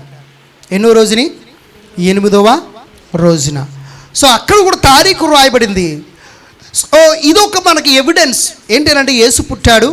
ఇదిగో ఈ రికార్డులో ఏం చేయబడింది? ఆయన పేరు అక్కడ కూడా రాయబడింది. ఏం చెప్పబడింది చెప్పండి? దేవదూత చేత యేసు అనే పేరు పెట్టబడింది. ఎందుకు ఆ ప్రస్తావన వచ్చింది అక్కడ అని అంటే, పేరు ఏం చేయబడింది? దేవుని మందిరంలో లిఖితము చేయబడింది అన్నమాట. దేవునికి స్తోత్రం. లిఖితము చేయబడింది. ఇది ఒక చరిత్ర. అంటే చాలామంది సైంటిస్టులు దీని మీద పరిశోధన చేశారు. ఉన్న రికార్డు రాయబడింది కదా, ఏమైంది, దేవుడు యేసుప్రభు వారు ఉంటుంది కదా అని చెప్పి రికార్డ్స్ తీశారు. అవి దొరికినాయి. సో వాటిలో స్పష్టంగా ఏం చేయబడింది? రాయబడింది. ఇప్పుడు నిజానికి యేసుప్రభు వారే నిజంగా బైబిల్ గ్రంథంలో 25వ తారీఖు రాయబడింది అనుకోండి. ఇన్ని ఎవిడెన్సెస్ మనకు వస్తాయా అమ్మ? వస్తాయా? ఎవడైనా అందులో ఉన్నటువంటి రికార్డ్స్ ఎక్కడ ఉన్నాయి, అవి ఎక్కడ ఉన్నాయి, ఇవి ఎక్కడ ఉన్నాయి అని వెతకరు కదా. లేవు కాబట్టి ఏం చేస్తున్నారు? కొన్ని పరిశోధనలు జరిగినాయి కాబట్టి ఆయన తారీఖు దొరికింది. ఈ విధముగా దేవునికి మహిమ కలుగును గాక. సో ఇది ఒక ఎవిడెన్స్. ఇది ఎన్నోది చెప్పండి? 5వది. 6వది మరో కొంచెం ఎవిడెన్స్ మనకు దొరికింది. ఏంటి తెలుసా? అంటే కొంచెం సీజన్కి తీసుకొచ్చిన ఎవిడెన్సెస్. లూకాసు వార్త 2:8 లూకా 2:8. ఆ దేశంలో కొందరు గొర్రెల కాపరులు పొలములో ఉండి రాత్రి వేళ తమ మందను, ఇక్కడ ఎవరున్నారండి? గొర్రెల కాపరులు. ఎవరు? గొర్రెల కాపరు. ఏ వేళను వాళ్ళు మందలు కాసుకుంటున్నారు? రాత్రి వేళ. ఏం చేస్తున్నారు అక్కడ అండి? చలి కాసుకుంటున్నారు అని ఉందా? చదవండి.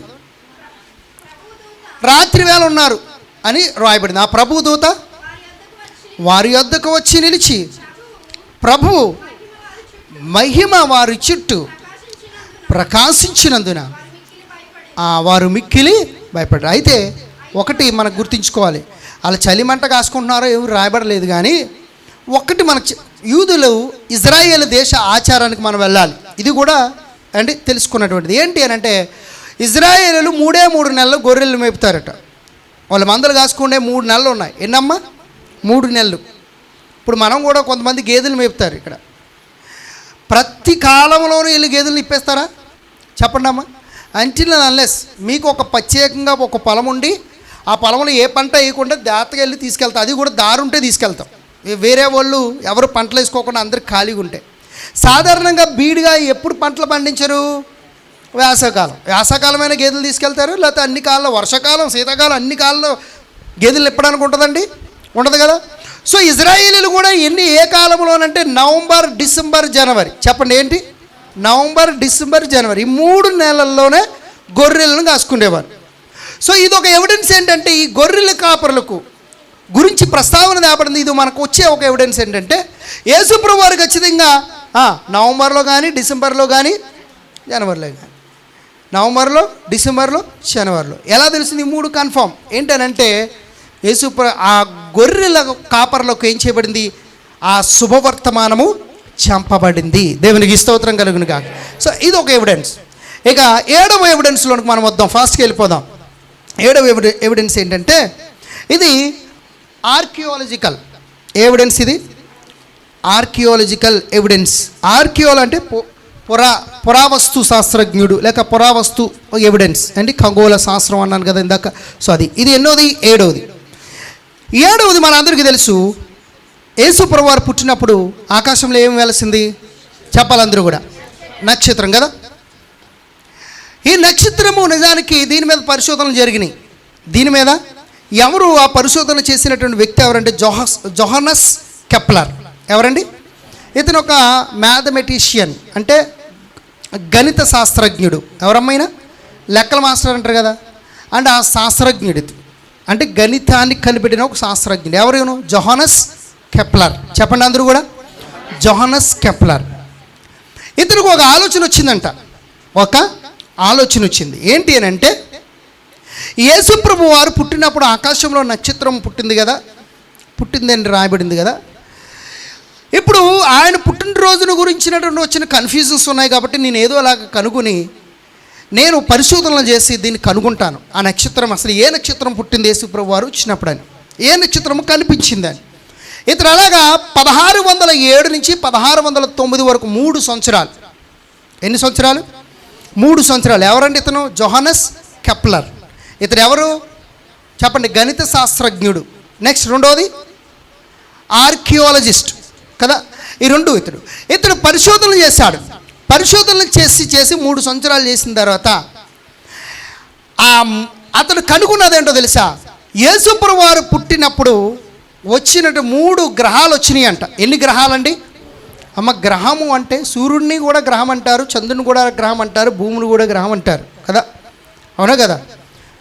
ప్లూటో, మార్స్, జూపిటర్, యురేనస్, ఇలా ఎన్ని గ్రహాలు ఉన్నాయి చెప్పాలి. ఎన్ని గ్రహాలు? ఎన్ని? 9 ఏడరా మేము చదువుకుంటే అప్పుడు 9.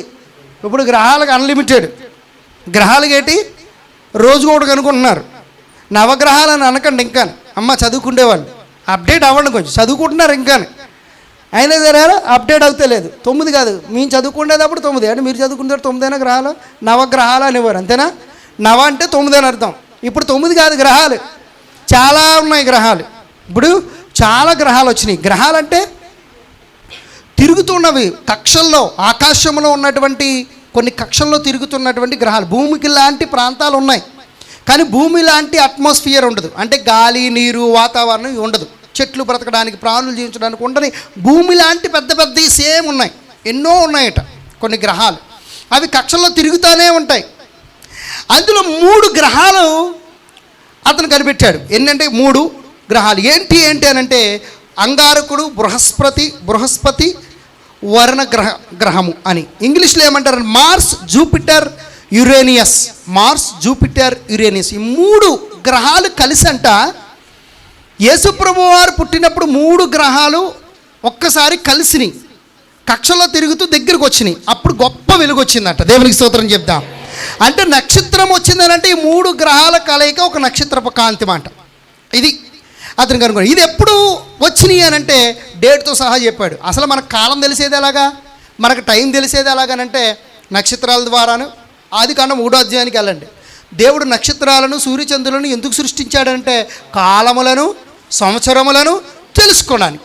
అంటే మనకు కాలములు, సంవత్సరాలు, దినాలు, తారీఖులు ఎలా లెక్కిస్తున్నామమ్మా మనం ఇప్పుడు చెప్పండి? దేని ద్వారా అమ్మా చెప్పండి? ఇప్పుడు అమెరికా టైము మన టైం ఒకటేనా అమ్మ చెప్పండి? అమెరికా టైం మన టైం ఒకటే, ఎందుకు కాదు చెప్పండి? ఇప్పుడు భూమి తిరుగుతున్నప్పుడు అమెరికా వెళ్ళడానికి టైం పడుతుంది కదా, అవునా కదా? అమెరికా వెళ్ళడానికి ఏమవుద్ది? టైం పడుతుంది. ఇప్పుడు ఇక్కడ భారతదేశంలో ఉన్నది మనకు వెలుగు వస్తుంది. ఇలా తిరిగేటప్పటికి మళ్ళీ వేరే మారుతుంది కదా.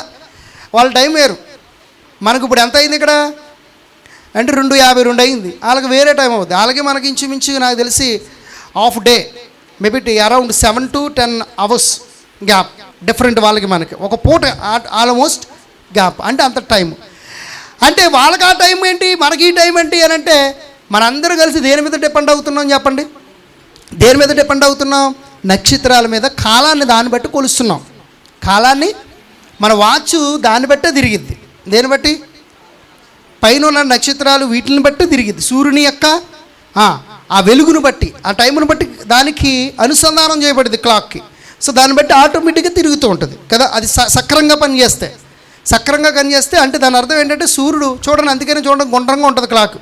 ఉందా? గుండ్రంగా ఉండి ముళ్ళు ఉన్నాయండి. 12, 1, 2, 3, 4, 5, 6, 7, 8, 9, 10, 11 ఉన్నాయా? గుండ్రంగా. అలా టక్ టక్ అంటే సూర్యునితో పాటు ఏం చేస్తుంది? క్లాక్ కూడా ఏం చేస్తుంది చెప్పండి? తిరుగుతుంది. దేవునికి స్తోత్రం. అంటే దాన్ని బట్టి మనకు టైం చెప్తుంది. ఇగో సూర్యుడు 1 గంట ప్రయాణం చేశాడు, లేదా భూమి 1 గంట ప్రయాణం చేసింది, భూమి 2 గంటల ప్రయాణం అయింది, 3 గంటలు అయింది.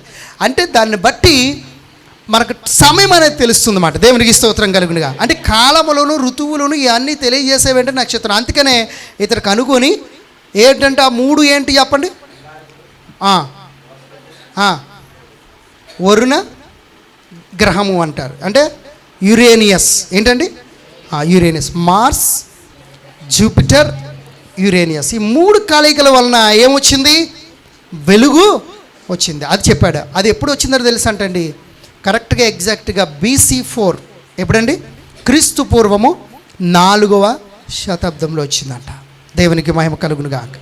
ఇప్పుడు చెప్పాను ఇందాక మీకు, యేసుప్రభు వారు ఎప్పుడు చనిపోయారు అని అంటే ఏప్రిల్ 3వ తారీఖున.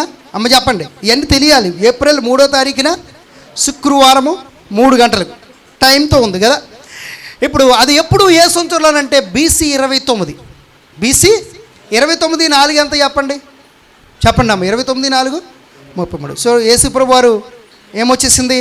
ఆయన పుట్టిక మరణాలు రెండు కలిసి పని. ఎవరు ఇతను? జోహన్నస్ కెప్లర్ అనే వ్యక్తి కనుగొన్నాడు. గట్టిగా దేవుని స్తోత్రం చెప్దాం. నిజంగా బైబిల్ గ్రంథంలో డిసెంబర్ 25వ తారీఖున రాయబడి ఉంటే ఇతను పరిశోధన చేస్తాడు 3 సంవత్సరాలు? చేయడు. చేయకపోతే ఇప్పుడు ఆకాశంలో జరిగిన ఆ వింత మనకు తెలిసి ఉండేదంటే తెలిసి ఉండకపోదు. కాబట్టి దేవుడికి ఒక ఉద్దేశం ఉంది, ఖచ్చితంగా అది నెరవేర్చబడాలి. ఇది ఎన్నోది చెప్పాను మీకు? 7వది. 8వ దాంట్లోకి వచ్చేద్దాం. 8వది ఏంటంటే అమ్మ మనం వాడుతున్న క్యాలెండర్. ఇదేం క్యాలెండర్ అంటారు తెలుసా? ఆ క్యాలెండర్ ఒకసారి దిగినరా. ఏ క్యాలెండర్? మోషి ఇక్కడికి వచ్చి నిలబడు, క్యాలెండర్ పట్టుకుని. అండ్ ఆ క్యాలెండర్ ఏమంటారు తెలుసా? గ్రెగేరియన్ క్యాలెండర్ అంటారు. ఏ క్యాలెండర్? మనం వాడుతున్నది ఇప్పుడు ప్రపంచం అంతా ఇదే వాడుతుంది, ఇది తప్ప ఇంకా వేరేది వాడడం కావద్దు. ఈ క్యాలెండర్ గ్రెగేరియన్ అనే క్యాలెండర్ అంటారు. అంటే ఈ గ్రెగేరియన్ అనే క్యాలెండర్ ఎవరు కనిపెట్టారు అని మనం ఆలోచిస్తే ఈ గ్రెగేరియన్ అనే క్యాలెండర్ని డినేషియస్ ఎక్స్క్యూజియస్ అనే వ్యక్తి. ఏంటండి? డినేషియస్ ఎక్స్క్యూజియస్. చెప్పాలి అందరూ కూడా నాతో చెప్పండి. డినేషియస్ ఎక్స్క్యూజియస్. మరలా డినేషియస్ ఎక్స్క్యూజియస్. ఆ వ్యక్తి ఏం చేశాడు? దీన్ని కనుగొన్నాడు. ఇంతకుముందు ఏ క్యాలెండర్లు ఉండేవి అంటే యూదులకు ఒకటి ఉండేది, మన భారతదేశానికి ఒకటి ఉండేది, చైనాకు ఒకటి ఉండేది. ఇలా ఒక్కొక్కరికి ఒక్కొక్క క్యాలెండర్ ఉండేది. ఎవరి క్యాలెండర్ వాళ్ళు పాటించేవాడు. మనకు కూడా తెలుగు క్యాలెండర్ ఉంది కదా. ఏమంటే ఆషాఢం, మాసం, మాఘం, ఇలా రకాలు నాకు తెలియదులేండి. ఓకే, ఇవన్నీ ఉన్నాయి. ఇవన్నీ ఏ క్యాలెండర్లు చెప్పండి? 7 నెలలు తెలుగు నెలలు. అంటే మనకు కూడా ప్రత్యేకంగా ఒక క్యాలెండర్ ఉంది. కానీ ప్రపంచమంతా వాడేది ఏ క్యాలెండరు? మోయిస్ గారు ఈ క్యాలెండర్ వాడుతున్నాం మనం. ఏ క్యాలెండరు? మనకి జనవరి 1 ఎప్పుడు వస్తుంది? తెలుగు క్యాలెండర్ ప్రకారం ఉగాది నాడు వస్తుంది. ఉగాది అంటే మనకేంటి? సంవత్సరం మొదటి రోజు కదా, మన తెలుగు సంవత్సరం మొదటి రోజు. కానీ ఆవిడకి తెలియదు అది కదా. సో మనం మామూలుగా ఈ క్యాలెండర్ ప్రకారం ఎప్పుడు వస్తుంది? జనవరి 1న వస్తుంది. ఎప్పుడు వస్తుంది? ఈ క్యాలెండర్ కనుగొన్నది ఎవరు?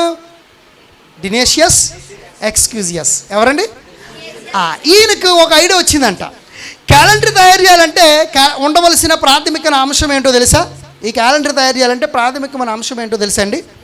రెఫరెన్స్ పాయింట్ అనేది ఒకటి ఉండాలంట. రెఫరెన్స్ పాయింట్ అని అంటే ఏదో ఒక గ్రేట్ ఇన్సిడెంట్, సంఘటన, ఒక గొప్ప సంఘటన, అందరికీ గుర్తుండిపోయే ఒక గొప్ప సంఘటన.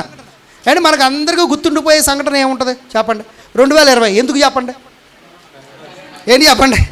అమ్మ చెప్పండి. కరోనా ఎప్పుడన్నా మర్చిపోతామా? దీనికంటే ఇంకా గ్రేట్ది వచ్చింది అనుకోండి 2021లో, మళ్ళీ అది ఉంటుంది.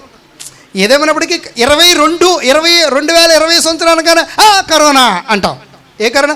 కరోనా, ఓ కరోనా అంటాం కదా. సో కరోనా అంటే 2020 ఆడేసుకుని వెళ్ళిపోయింది. సో మనకు ఎవిడెన్స్ మాట. సో ఇలాగే గ్రేట్ ఎవిడెన్స్ ఏముందబ్బా అని చూశాడంట. గ్రేట్ ఎవిడెన్స్ పెద్ద చూశాడు, కానీ భూకంపమా, సునామీ, అది అని చూశాడట. పనికి రాలేదు. అది ఎవరో గుర్తురాదేమో. అసలు మనుషులందరికీ గుర్తుకొచ్చేయాలి అనుకున్నాడండి ఈ క్యాలెండర్ కానీ పెట్టేది వ్యక్తి. ఏం పెడదాం అని తక్కువని వచ్చిందంట. ఎవరు? సీజర్ అగస్టస్ అనుకున్నాడంట. ఎవరండి? అగస్టస్ ప్రపంచాన్ని జయించాడు కదా. ఇతను ఎప్పుడు పుట్టాడు, ఎప్పుడు దాకా ఉన్నాడు? ఇతన్ని బేసిస్ ఇతను పుట్టినరోజును బట్టి నేనేం చేస్తాను క్యాలెండర్ అనుకున్నాడు. మళ్ళీ అనుకున్నాడు ఇతను ప్రపంచాన్ని అంతా జయించాడు, కానీ క్యారెక్టర్ మాత్రం బ్యాడ్. అంటే క్యారెక్టర్ బ్యాడ్ అంటే ఇతడు చేతులు ఏమైపోయినాయి? రక్తం. అంటే ఎంతోమందిని చంపి ఇంత ఫేమస్ అయ్యాడు. సో సరే చూద్దాంలే అని పక్కన పెట్టాడంట. ద గ్రేట్ అలెగ్జాండర్ 36 సంవత్సరాల్లో ప్రపంచాన్ని ఏం చేశాడు? జయించాడు. ఇప్పుడు ఇతన్ని పట్టుకుని మన క్యాలెండర్ చేద్దాం ఇతను పుట్టినరోజు అని అంటే అనుకున్నాడు. ఇతను కూడా సేమ్ టు సేమ్ కదా, ఇద్దరికి పెద్ద ఏముంది? ఎవరు? Caesar Augustus and Alexander. ఇద్దరు ఒకటే కదా, వీళ్ళిద్దరు రాజుల చక్రవర్తులే ప్రపంచం జయించారు అని అనుకున్నాడు. ఇతని కంటే ఎవరు గొప్పవారు ఉన్నారబ్బా అని వచ్చిన యేసుప్రభు వారు గుర్తుకొచ్చారు. గట్టిగా చెప్పలు కూడా దేవుని స్తోత్రం చెప్తాం. హల్లెలూయా. యేసుప్రభు వారు గుర్తుకొచ్చారు, ఇంకెవరు రాలేదు. ప్రపంచంలో 3 బాగా ఫేమస్. ఎవరట చెప్పండి? Caesar Augustus and number 2 the great Alexander. Number 3 ఎవరో తెలుసా? యేసు. వీళ్ళిద్దరిని తనదని నెంబర్ 1 స్థానంలోకి వచ్చింది ఎవరో తెలుసా? యేసుప్రభు వారు. దేవునికి స్తోత్రం. వీళ్ళు గొప్ప వాళ్ళే, కానీ మనుషులను చంపి యుద్ధాలు చేసి హింసను ఇవి చేసి పైకి వచ్చారు. కానీ యేసుప్రభు వారి చేతిలో ఏ ఖడ్గము లేదు. దేవునికి స్తోత్రం చెప్దాం. యేసుప్రభు వారు కత్తి పట్టలేదు, యేసుప్రభు వారు కర్ర పట్టుకోలేదు, యేసుప్రభు వారు ఏ ఆయుధం పట్టుకోలేదు. ఆయనకున్న ఆయుధం వల్ల ఒకటే ప్రేమ. ఆయనకున్న ఆయుధం ఒకటే జాలి, ఆయనకున్న ఆయుధం ఒకటే. దయ, ఆయనకున్న ఆయుధం ఒకటే. కనికరం, ఆయనకున్న ఆయుధం ఒకటే. క్షమాపణ, ఆయనకున్న ఆయుధం ఒకటే. పడిపోయిన వారు లేపడం, ఆయనకున్న ఆయుధం ఒకటే. పాపులను మార్చడం, ఆయనకున్న ఆయుధం ఒకటే. క్రూరులను మార్చడం, ఆయనకున్న ఆయుధం ఒకటే. త్రాగుబోతులను, తిరుగుబోతులను, వ్యభిచారులను మార్చడం. గట్టిగా చెప్పలు కూడా దేవుని స్తోత్రం చెప్తా. హల్లెలూయా, హల్లెలూయా. ఎంత గొప్పవాడు ఉండగా అలెగ్జాండర్ ఎందుకు? ఎంత గొప్పవాడు ఉండగా సీజర్ అగస్టస్ నేమ్ ఎందుకు? యేసుప్రభు వారిని పెట్టుకుంటే సరిపోద్ది కదా. అందుకని ఏం చేశారు తెలుసా? యేసుప్రభు వారిని బట్టి ఈ క్యాలెండర్ తయారు చేశారు. ఈ క్యాలెండర్ వచ్చిన తర్వాత అన్ని క్యాలెండర్లు పక్కన పడిపోయినాయి. గట్టిగా చెప్పలు కూడా దేవుని స్తోత్రం చెప్తాం. ఎందుకు ఈ క్యాలెండర్ వచ్చిన తర్వాత మిగతా అన్ని పక్క పోయినాయి? ఇది యేసును బట్టి, యేసుని రెఫరెన్స్ పాయింట్గా చేసుకుని వచ్చిన క్యాలెండర్. ఈ క్యాలెండర్ తప్ప ఎవడికి ఏ క్యాలెండర్ తెలియదు. తెలుగు మాసాలు చెప్పినా ఆవిడకి తెలియదు. ఆవిడ తెలుసండి. జనవరి 1 అంటే చెప్తాడు ఆవిడన్నా. అంటే ఆషాఢం 1 రా బాబు అంటే ఇవాళ ఆషాఢం 1 అంటే 8వ తారీఖు అంటాడు. ఆవిడకి తెలియదు కూడా. దేవునికి స్తోత్రం. అంటే ఈ క్యాలెండర్ వచ్చిన తర్వాత అన్ని క్యాలెండర్లు పతమైపోయినాయి. గట్టిగా ఒకసారి దేవుని స్తోత్రం చెప్దామా? ఏం బేస్ చేసుకుని చేశాడంట? అందుకనే BC AD ఈ 2 వచ్చేసినాయి. ఈ 2 కూడా వచ్చేసినాయి. ఇతడు ఈ క్యాలెండర్ని చేశాడు. అంటే యేసు ప్రభు వారు అంత గొప్ప వ్యక్తి అని ఇతను ఒక ఎవిడెన్స్ ఇచ్చారు. అంటే అయితే మనము యేసు ప్రభు వారు మరి డిసెంబర్ 25న పుట్టినప్పుడు మరి జనవరి 1 కాదండి. ఎన్ని రోజులు తేడా వస్తుందండి? 8 రోజులు తేడా వస్తుంది కదండి. ఎన్ని రోజులు తేడా వస్తుంది? యేసు ప్రభు వారు ఎప్పుడు పుట్టారు చెప్పండి? డిసెంబర్ 5. మరి యేసుని రెఫరెన్స్ పాయింట్గా బేస్ చేసుకుని చేస్తే మరి డిసెంబర్ 25 కాదండి మొదట రావాల్సింది. 1వ తారీఖు ఎందుకు వచ్చిందండి అని ప్రశ్న వస్తే దానికి ఏంటో తెలుసా? యేసు ప్రభు వారు 25వ తారీఖున పుట్టారు, కానీ మందిరానికి ఎప్పుడు వెళ్ళారు? 8వ రోజున వెళ్ళారు. అంటే ఎన్నో తారీఖున వెళ్ళారు చెప్పండి? ఇప్పుడు వచ్చేసినాయి మొత్తం తారీఖులు. గట్టిగా ఒకసారి దేవుని స్తోత్రం చెప్దాం. అది మాట. చూసారు, ఇంత చరిత్ర దాగి ఉంది యేసు ప్రభు వారి పుట్టుకలో, ఇంత చరిత్ర దాగుంది. అందుకని జనవరి 1 నుంచి బేస్ చేసుకుని ఈ వ్యక్తి డినేషియస్ ఎక్స్క్యూజియస్ అనే వ్యక్తి క్యాలెండర్ తయారు చేశారు అండి. ఇక 9వ ఎవిడెన్స్ నేను చెప్తున్నాను. 9వ ఎవిడెన్స్ ఏంటంటే, అందరూ చెప్పండి నాతో, కాన్స్టంటినోబుల్. చెప్పండి అందరూ, కాన్స్టంటినోబుల్. ఇతను ఎవరు అని అంటే ఒక చక్రవర్తి అండి. ఎవరమ్మా ఇతను? చక్రవర్తి. అంటే రాజు ఏంటి, చక్రవర్తి ఏంటి? డిఫరెంట్ ఏంటి? రాజు అంటే ఒక దేశానికే, హేరోదు రాజు అని రాయబడింది. కానీ సీజర్ అగస్టస్ అంటే కైసరు ఐగుస్తు ఎవరు? చక్రవర్తి. ప్రపంచాన్ని అంతా ఏలేవాడు. చక్రవర్తి రాజుకి ఇది డిఫరెంట్, తెలుసుకోవాలి. ఓకే, అయితే ఇతను ఒక చక్రవర్తి. ఎవరు చెప్పండి? కాన్స్టంటినోబుల్. ఇతను మొట్టమొదటి వ్యక్తి ఏ విషయంలో అంటే, ఒక అన్య చక్రవర్తి అంటే దేవుణ్ణి ఎరగని ఒక అన్యుడై ఉండి దేవుని నమ్ముకున్న ఒక మొట్టమొదటి చక్రవర్తి ఇతను దేవుణ్ణి నమ్ముకున్న తర్వాత, ఇంతకుముందు ఇతడు దేన్ని నమ్ముకున్నాడు అని అంటే సూర్య భగవాన్. చెప్పండి అమ్మ అందరూ. కాన్స్టంటినోబుల్ ఎవరు నమ్ముకున్నాడు ముందు? సూర్య భగవాన్. అతడు 25వ తారీఖున అనగా డిసెంబర్ 25వ తారీఖున ఏం చేసేవాడు తెలుసా? సూర్య భగవాన్ పుట్టినరోజు జరిపేవాడు. ఏం చేసేవాడు? సూర్య భగవాన్ పుట్టినరోజు చేసేవాడు ఇతడు, కాన్స్టంటినోబుల్. ఇప్పుడు ఇతడు దేవుణ్ణి నమ్ముకున్న తర్వాత ఇది మార్చాలని ఒక ఉద్దేశం వచ్చింది. ఏమనంటే, it is not good to worship sun, but it is good to worship son of God అన్నాడు. ఏమనంటే తెలుగులో సూర్యుణ్ణి అంటే సన్ అంటారు ఇంగ్లీష్లో. 2 సన్నే, SON సన్, SUN సన్ ఇంగ్లీష్లో. SUN సన్ అంటే సూర్యుడు, SON సన్ అంటే కుమారుడు. కుమారుడు ఎవరు? యేసుప్రభు వారు. అండ్ సన్ అంటే ఆయన ఎవరు? SUN సూర్యుడు కదా. అయితే అనుకున్నాడు, సూర్యుని ఆరాధించకుండా ఇప్పుడు ఏం చేయాలి? మనుష్య కుమారుడైన యేసుప్రభు వారిని ఆ రోజు ఆరాధించాలి. దేవునికి స్తోత్రం. ఆయన పుట్టినరోజును 25న సెలబ్రేట్ చేయాలని మొట్టమొదటిగా క్రిస్మస్ తీసుకొచ్చింది ఎవరు చెప్పండి? కాన్స్టంటినోబుల్. ఇతను తీసుకొచ్చి 318 మంది బిషప్లు. ఎంతమంది అండి? అబ్రహాంకి ఇంటిని పుట్టి అలవర్చబడిన వాళ్ళు ఎవరు? ఎంతమంది? ఇంటి దగ్గర పుట్టిన వాళ్ళు 318 మంది. ఎంతమంది? Same number 318. ఈ కాన్స్టంటినోబుల్ ప్రపంచంలో ఉన్న బిషప్లందరినీ ఎంతమంది అంటే 318 మంది బిషప్లను తీసుకొచ్చారు. బిషప్ అంటే మీకు డౌట్ ఉండొచ్చు, ఇప్పుడు క్రైస్తవులు అందరూ ఉన్న మన భారతదేశానికి ఎవరు అనుకుంటున్నారు బిషప్ అంటే? పాస్టర్లకు అందరి హెడ్ కేపీ ఆహోనాన్. ఎవరమ్మా? కేపీ ఆన్, Believers Church of India Asia for Christ. Okay, gospel for Christ అంటే ఏసియాలో మొత్తం అంతా కూడా, మన ఆసియా ఖండంలో ఈయన ఓకే మొత్తం అన్నీ కూడా ఈయనకు ఉన్నాయి. చాలా చర్చెస్ కానీ చాలా మొన్న రీసెంట్గా సమ్ ప్రాబ్లం కూడా జరిగింది. కేపీ ఆహ్వాన్ గారు బిషప్ మన ఇండియాకి. కేపీ ఆహ్వాన్ గారు బిషప్ మాట. అయితే ఇలా బిషప్ అంటే పాస్టర్లు అందరికీ హెడ్. బిషప్ అంటే ఎవరండి? పాస్టర్లకి హెడ్ మాట.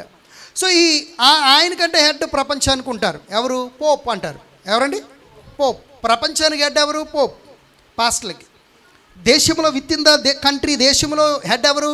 బిషప్ కదా, బిషప్. మళ్ళీ ఆ పాస్టర్ల కింద కొంచెం లోకల్లో బాడీ మెంబర్స్ ఉంటారు కదా, పాస్టర్ ఫెలోషిప్, ప్రెసిడెంట్, ఈ రకరకాల ఉంటాయి. ఓకే, పాస్టర్లకు కూడా ఉంటాయి. దేవునికి స్తోత్రం కలుగును గాక. హల్లెలూయా. గట్టిగా దేవుని స్తోత్రం చెప్దాం. 318 మంది బిషప్లను పిలిచారు ఈయన. ఎంతమందినండి పిలిచారు? అందులో మన ఇండియాలో నుంచి ఆ బిషప్ జాన్ గారు వెళ్ళారు కేరళ రాష్ట్రంలో కొచ్చి అనే ప్రాంతం నుంచి. ఎవరు? బిషప్. నా పేరే. ఎవరు? బిషప్. నేను కాదులే అండి, నా పేరు. ఆయన పేరు నేను పెట్టుకున్నానేమో, ఎందుకంటే ఆయనకన్నా నేను తర్వాత పుట్టారు కదా. దేవునికి స్తోత్రం. బిషప్ జాన్ గారు వెళ్ళారు. సో 318 మంది. ఎంతమంది? 300. ఏ ఊరిలోనంటే ఈ కాన్స్టాంటినోపుల్ గారు నికేయా అనే ఒక ఊరు. ఏంటంటే ఊరి పేరు నికేయా అనే ఒక ఊరిలో ఈ మీటింగ్ పెట్టారు 318 పిలిచి. వీరిలో హెడ్ ఉన్నారు అథినేషియా. ఈ బిషప్లు 318 మందికి అంటే 317 మంది, 18 మంది వెళ్తే 318 మందిలో ఒక ఆయన ఎవరంటే అథినేషియా. అంటే 317 మందికి హెడ్ అథినేషియా. ఆయన పేరేంటి? అథినేషియా. వీళ్ళందరూ కలిసి మాట్లాడి ఏం చేశారు తెలుసా? 25 డిసెంబర్ మనందరూ సెలబ్రేట్ చేసుకుందామని ఆ రోజు నుంచి ఆ పుట్టినరోజున ఎవిడెన్సెస్ అన్నీ కూడా తీసి ఆ రోజు నుంచి కూడా క్రిస్మస్ అనేది సెలబ్రేషన్ అనేది మనకు వచ్చింది. దేవునికి స్తోత్రం కలుగును గాక. హల్లెలూయా. సో ఇలా ఇంకా మనము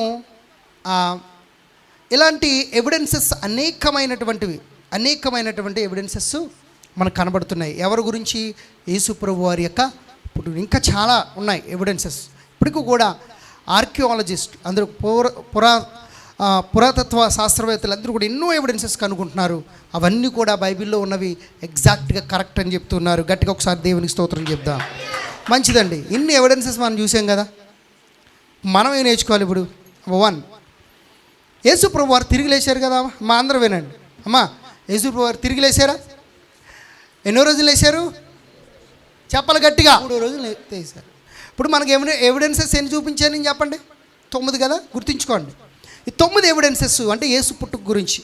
ఇప్పుడు యేసు ప్రభు వారు మూడో రోజున తిరిగి లేచి భూమి మీద ఎన్ని రోజులు ఉన్నారు చెప్పండి? 40 రోజులు ఉన్నారు కదా. అయితే యేసు ప్రభు వారు తిరిగి లేచిన తర్వాత రెండవదిగా శిష్యులకు కనబడ్డారు. ఎంతమంది శిష్యులకు ఫస్ట్ టైం కనబడ్డారు ఆయన? ఎంతమందికి? 10 మంది. అంటే ఎవరు 11వ వ్యక్తి ఎవరు మిస్ అయ్యారు చెప్పాలి? తోమ మిస్ అయ్యాడు కదా. తోమ మిస్ అయితే రెండోసారి యేసుప్రభు వారు వచ్చి మరలా వాళ్ళకి ప్రత్యక్షమయ్యారు. ఇప్పుడు 11 మందికి అంటే ప్రత్యక్షమయ్యారు. ప్రభును తోమ ఇట్రా అన్నారు. తోమ ఇట్రా ఏమన్నారు? తోమ ఇట్రా. ఇదిగో నా చేతి గాయాలు. ఏంటి గాయాలు? ఇగోరా, కనపడతలేదా? ఆత్మీయుడికే కనపడతాయి, పవిత్రుని కనపడతాయి, అపవిత్రుని కనపడవు. చేతిలో గాయాలు ఉన్నాయన చూడు, కనపడతాయి. చేతిలో గాయాల్లో వేలు పెట్టి చూడమన్నాడు కదా. తోమ ఏం చేశాడు చెప్పండి? పెట్టినానా? మళ్ళా గాయాలు రేపేశాడు. ఏం చేశాడమ్మా? మళ్ళీ ఈ చేయి కూడా చూడనా? 2 చేతులు కదా. ఇగో నా ప్రక్కలో బల్లెంపోటు కదా. ఇగో నా కాళ్ళకు కూడా ఉన్నాయి. మేబీ అన్నిట్లో గాయాలు ఎట్టి డౌట్ కదా. తోమ ఏంటి? అయ్యో తోమ గారు, మీరు నమ్మలేదు యేసుని, మేము నమ్మినంత. కూర్చోండి తోమ గారు. దేవునికి స్తోత్రం. తోమ గారు నమ్మలేదు. అయితే యేసుప్రభు ఒక మాట అన్నారు. ఏంటి చెప్పండి? అద్భుతమైన మాట అన్నారు. తోమా, నువ్వు చూసి నన్ను నమ్ముతున్నావు. ఏం చేస్తున్నావు? చూసి నన్ను నమ్ముతున్నావు. చూడక నమ్మిన వారు ధన్యులు. గట్టిగా చెప్పలు కూడా దేవుని స్తోత్రం చేద్దాం. హల్లెలూయా. ఎందుకు ఇది అంటే 9 ఎవిడెన్స్లు చూపించాం కదండి. వాటిని చూసి నమ్మమని నేను చెప్తలేదు. ఇప్పుడు మనకు కావలసిన అతి ప్రాముఖ్యమైనటువంటి విశ్వాసం ఏంటో తెలుసా?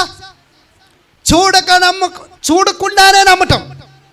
ఈ రుజువులేమీ అవసరం లేదు మన భక్తికి. దేవునికి స్తోత్రం కలుగును గాక. మనకుండవలసింది ఒక్కటే విశ్వాసం. విశ్వాసం అన్నది నిరీక్షించబడి వాటి యొక్క నిజస్వరూపమును అదృశ్యమైనవి ఉన్నవి అనడానికి ఏంటండి? అదృశ్యమైనవి ఆయన పుట్టారు 2020 సంవత్సరాల కోసం. ఒకవేళ అదృశ్యమైపోయినా ఈరోజు మాత్రం మనకున్నది ఏంటో తెలుసా? విశ్వాసం. దేని ద్వారా క్రీస్తు పుట్టాడని నమ్మాలి. అమ్మ, క్రీస్తు ఎవరి కోసం పుట్టారు? మా కోసం కదా, నా కోసం అనండి. కనీసం ఎప్పుడు చూసినా ఏదన్నా బంగారం అనుకోండి, ఇది ఎవరిదంటే మాది అనం అంటావా? మరి ఏమంటాం? నాది అంటాం. ఆత్మీయతకు వచ్చేటప్పుడు గుంపులో గోవిందులో కలిసిపోద్దని మాకు. ఎవరికే అంటే నాకు విశ్వాసం లేకపోతే నా పక్కనోడి విశ్వాసంతో ఏమైపోద్ది, కలిసిపోద్దని కదా. ఇప్పుడు చెప్పండి గట్టిగా, నా కోసం పుట్టారు. ఎవరి కోసం? ఇప్పుడు నీకు ఆయన పుట్టాడు, నీకోసం, నీకు రక్షణ తీసుకొచ్చారు, నీకోసం ప్రాణం పెట్టారు కదా. నీకోసం ప్రాణం పెట్టి తిరిగి లేచారు. తిరిగి లేచి 40 రోజులు ఈ భూమి మీద ఉండి మరలా ఆరోహణం అయిపోయారు. మరలా ఏం చేయబోతున్నారంటే రెండవసారి ప్రధాన దూత శబ్దంతోనూ ఆర్భాట్యంతోనూ ఆయన రాబోతున్నారు. దేవునికి స్తోత్రం. అలా నా కోసం యేసయ్య మరలా రాబోతున్నారు. నేను ఆయనతో పాటు సదాకాలం ఉండాలి. అందుకనే యేసయ్య నా కోసం పుట్టాడు. నేను ఆయన యందు విశ్వాసం ఉంచుతానని నమ్మండి. చూడక నమ్మితే దేన్ని ఆలోచించకుండా వాళ్ళు ఎలాగంటున్నారు, వీళ్ళు ఎలా చేస్తున్నారు, ఆ వ్యక్తి ఎలా చెప్తున్నారు, ఈ వ్యక్తి పాస్టర్ గారు ఎలా చెప్తున్నారు, అవి మనకు అనవసరం. మన దేవుడు మన కోసం ప్రాణం పెట్టాడు, ఈ లోకంకి వచ్చాడు. అదే మనకు చాలు. గట్టిగా చెప్పలు కూడా దేవుని స్తోత్రం చెప్దాం. హల్లెలూయా. ఆ విశ్వాసం కలిగి ఉండండి. ఏమి ఉండాలి? ఆ విశ్వాసము మనలో ఉండాలి. ఇప్పుడు రెండవది ఏంటంటే, ఇవన్నీ పుట్టుక గురించినటువంటి ఎవిడెన్సెస్. ఇవన్నీ నేను అడుగుతాను ఈరోజు మిమ్మల్ని ప్రశ్న. ఏంటి నేను అడిగే ప్రశ్న? యేసు బెత్లెహేములో పుట్టాడని నమ్ముతుంటే, బెత్లెహేములో పుట్టిన ఆయన నీలో కూడా పుట్టాలి. ఎక్కడ పుట్టాలమ్మా? నీలో పుట్టాలి. అంటే నాలో పుట్టాలి. ఎక్కడ పుట్టాలి? నాలో. బెత్లెహేములో పుట్టాడు. బెత్లెహేములో పుట్టింది సర్వ మానవాళి కోసం. నీలో పుట్టేది ఎవరి కోసం? నా కోసం. అంటే నీ కోసం కదా. నా కోసం నాలో పుట్టాలి. ఇప్పుడు నేను అడుగుతాను, యేసుప్రభు వారు బెత్లెహేములో పుట్టినందుకు 9 ఎవిడెన్సెస్ చూపించాను కదా. యేసుప్రభు వారు నీలో పుట్టాడని ఒక్క ఎవిడెన్స్ చెప్పు. నీకుందా అమ్మా? యేసు నీలో పుట్టాడని ఒక్క ఎవిడెన్స్ ఉందా? ఎవరని చెప్తారా? యేసు నాలో పుట్టాడండి, ఇది ఎవిడెన్స్. అమ్మా, యేసు లాంటి గుణ లక్షణాలు మనలో ఉంటే యేసే పుట్టినట్టమ్మా. యేసు ప్రభువులో ప్రేమ ఉందా? నీలో ప్రేమ ఉందనుకో, యేసే పుట్టినట్టు. అదే ప్రేమ ఉంటే నువ్వు కూడా దయ చూపిస్తే యేసు ప్రభువారిలాగా యేసు నీలో పుట్టినట్టే అమ్మా. యేసు ప్రభువారిలాగే మనము నడుచుకుంటూ ఆయన లాంటి గుణలక్షణాలు మనలో ఉంటే, అది మనం అవలంబిస్తే, వింటే కాదు, తెలిస్తే కాదు, నేర్చుకుంటే కాదు, వాటిని అవలంబిస్తే. ఈరోజు యేసు నీలో పుట్టాడా లేదని చెప్పడానికి ఒక్కటే రుజువు.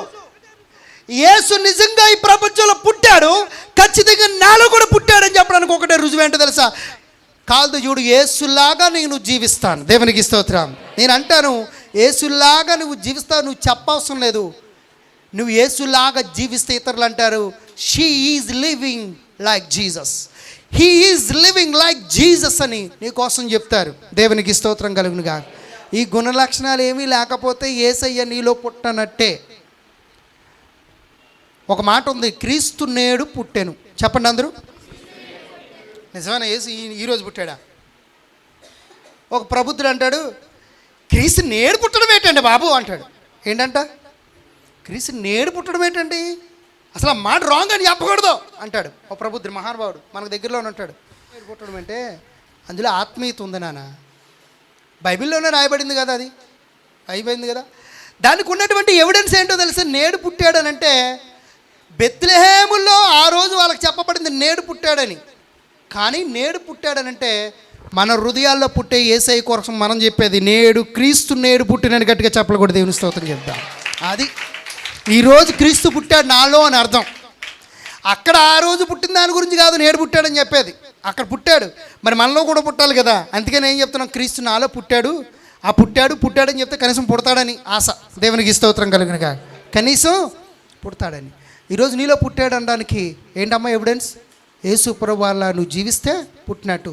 యేసులాగా ఎక్కడ తప్పిపోయినా నీ మాటలో, నీ చూపులో, నీ ఆలోచనలో, నీ తలంపులో, ప్రేమ చూపించుటలో, చేర్చుకొనుటలో, సహాయం చేయటంలో, నడుచుటలో, మాట్లాడుటలో, బోధించుటలో, ఏ విషయంలో అయినా సరే యేసులా జీవించాలి. గుర్తుంచుకో, యేసులో పాపం లేదు. నీలో పాపం ఉంటే క్రీస్తు నీలో పుట్టలేదు. గుర్తుంచుకో, యేసు ఎవరి పట్ల కఠినంగా ఆయన వ్యవహరించలేదు, ఎవరిని ద్వేషించలేదు, ఎవరిని అపహాసించలేదు, ఎవరి పట్ల స్వార్థం కలిగలేదు. నువ్వు నన్ను ప్రేమిస్తేనే నేను ప్రేమిస్తానని యేసు చెప్పలేదు. మనం ప్రేమించకుండానే ఆయన ప్రేమించాడు. ఇదిగో నువ్వు నాకు ఏదైనా ఇస్తేనే నేను నీకు సహాయం చేస్తానని యేసు చెప్పలేదు. ఏది చేయకుండానే అన్ని చేశాడు. ఈరోజు ప్రేమ అనేది ఎప్పటికీ చచ్చిపోదు. ప్రేమ అనేది మనుషులు మారిపోయినా ఆ ప్రేమ అలాగ ఉంటుంది. అలాగే యేసు ప్రభువు వారు నిజానికి ఆయన నన్ను నువ్వు ప్రేమిస్తేనే నేను ప్రేమిస్తానంటే ఈరోజు నీకు నాకు రక్షణ లేదు. మనము ప్రేమించినప్పటికీ, మనం అపరాధముల చేతను పాపముల చేతను చచ్చి ఉన్నప్పటికీ దేవుడి ప్రేమ ఏంటో తెలుసా? మారదు. దేవునికి స్తోత్రం. అవతల వ్యక్తిని బట్టి ప్రేమ మారదు. ఏదో అంటారు కదా, నువ్వు మా ఇంటికి వస్తే కాదు, నేను మీ ఇంటికి వస్తే నువ్వేమెత్తావు, నువ్వు మా ఇంటికి వస్తే ఏం చేస్తావు, అంతేనండి. అలా అంటారు కదా. ఇది కాదు. ఇంకో మాట అంటారు, గివ్ రెస్పెక్ట్, టేక్ రెస్పెక్ట్. ఏం చేయాలి? మర్యాద ఇచ్చిపుచ్చుకోవాలంట. మర్యాద ఏం చేయాలి? ఇది దేవుని ప్రేమ విషయంలో కుదరదు. దేవుని ప్రేమ విషయంలో అసలు నిజమైన ప్రేమ అంటే ప్రేమించకపోయినా ప్రేమించడమే నిజమైన ప్రేమ. దేవునికి స్తోత్రం. యేసు అలాగే చేశాడు. అమ్మా, ఈరోజు నీకు చెప్తున్నాను, యేసు నీలో పుట్టాలంటే ఈ లోక సంబంధమైనవన్నీ తీసేసి ప్రేమ కలిగి చూపించి. ఎవరి పట్ల చూపించాలి? మనుషుల పట్ల నువ్వు చూపిస్తేనే దేవుని పట్ల నువ్వు చూపించినట్లు, అప్పుడే యేసు నీలో జన్మించినట్లు. ఈరోజు యేసు నీకు పుట్టలేదేమో, ఆ ఎవిడెన్స్ ఇతరులకు దొరకడం లేదేమో. నీ నుంచి చూస్తున్నారు యేసు ఈమెలో పుట్టారా అని. చూస్తున్న దైవజనుడికైనా, చూస్తున్నటువంటి సమాజానికైనా, చూస్తున్న సంఘానికైనా అండి, దైవజనుడు అనొచ్చు, ఇదిగో పలానా వ్యక్తులు యేసే పుట్టాడా అని. దైవజనుడు చూసినప్పుడు లేదు అని అనేటట్లుగా ఉండకూడదు. ఎస్, యేసు ఇతరులో పుట్టాడు. ఎస్, యేసు ఈమెలో పుట్టాడు. ఒకవేళ సమాజం చూసి యేసే ఇతరులో పుట్టారా అని అనుకున్నప్పుడు ఎస్, ఈమెలో పుట్టారు అని జాబితాలో ఉన్నావా? లేదు, ఈమెలో యేసు గుణ లక్షణాలు లేవు, పుట్టలేదని జాబితాలో ఉన్నావా? ఎన్ని ఎవిడెన్సెస్ ఇచ్చినా యేసే నీలో పుట్టకపోతే, నీలో పుట్టాడని ఎవిడెన్సెస్ నీకు లేకపోతే, రుజువు లేకపోతే యేసే నీలో పుట్టలేదు. ఈ పుట్టినరోజును క్రిస్మస్ని జరుపుకోవడం వ్యర్థం. ఈ క్రిస్మస్ని జరుపుకోవడం వ్యర్థం. ఈరోజే మారు మనసు పొంది ప్రభుని అడుగు, ప్రభువా, బార్న్ ఇన్ మీ, ఇదిగో నాలో జన్మించండి అని ఒక మాట యేసయ్యతో చెప్దాం. మోకరించి అందరూ కూడా, యేసయ్య నాలో జన్మించండి ప్రభువా అని ఒక్క మాట చెప్దామా? ఒక్క నిమిషం అందరూ కూడా, యేసయ్య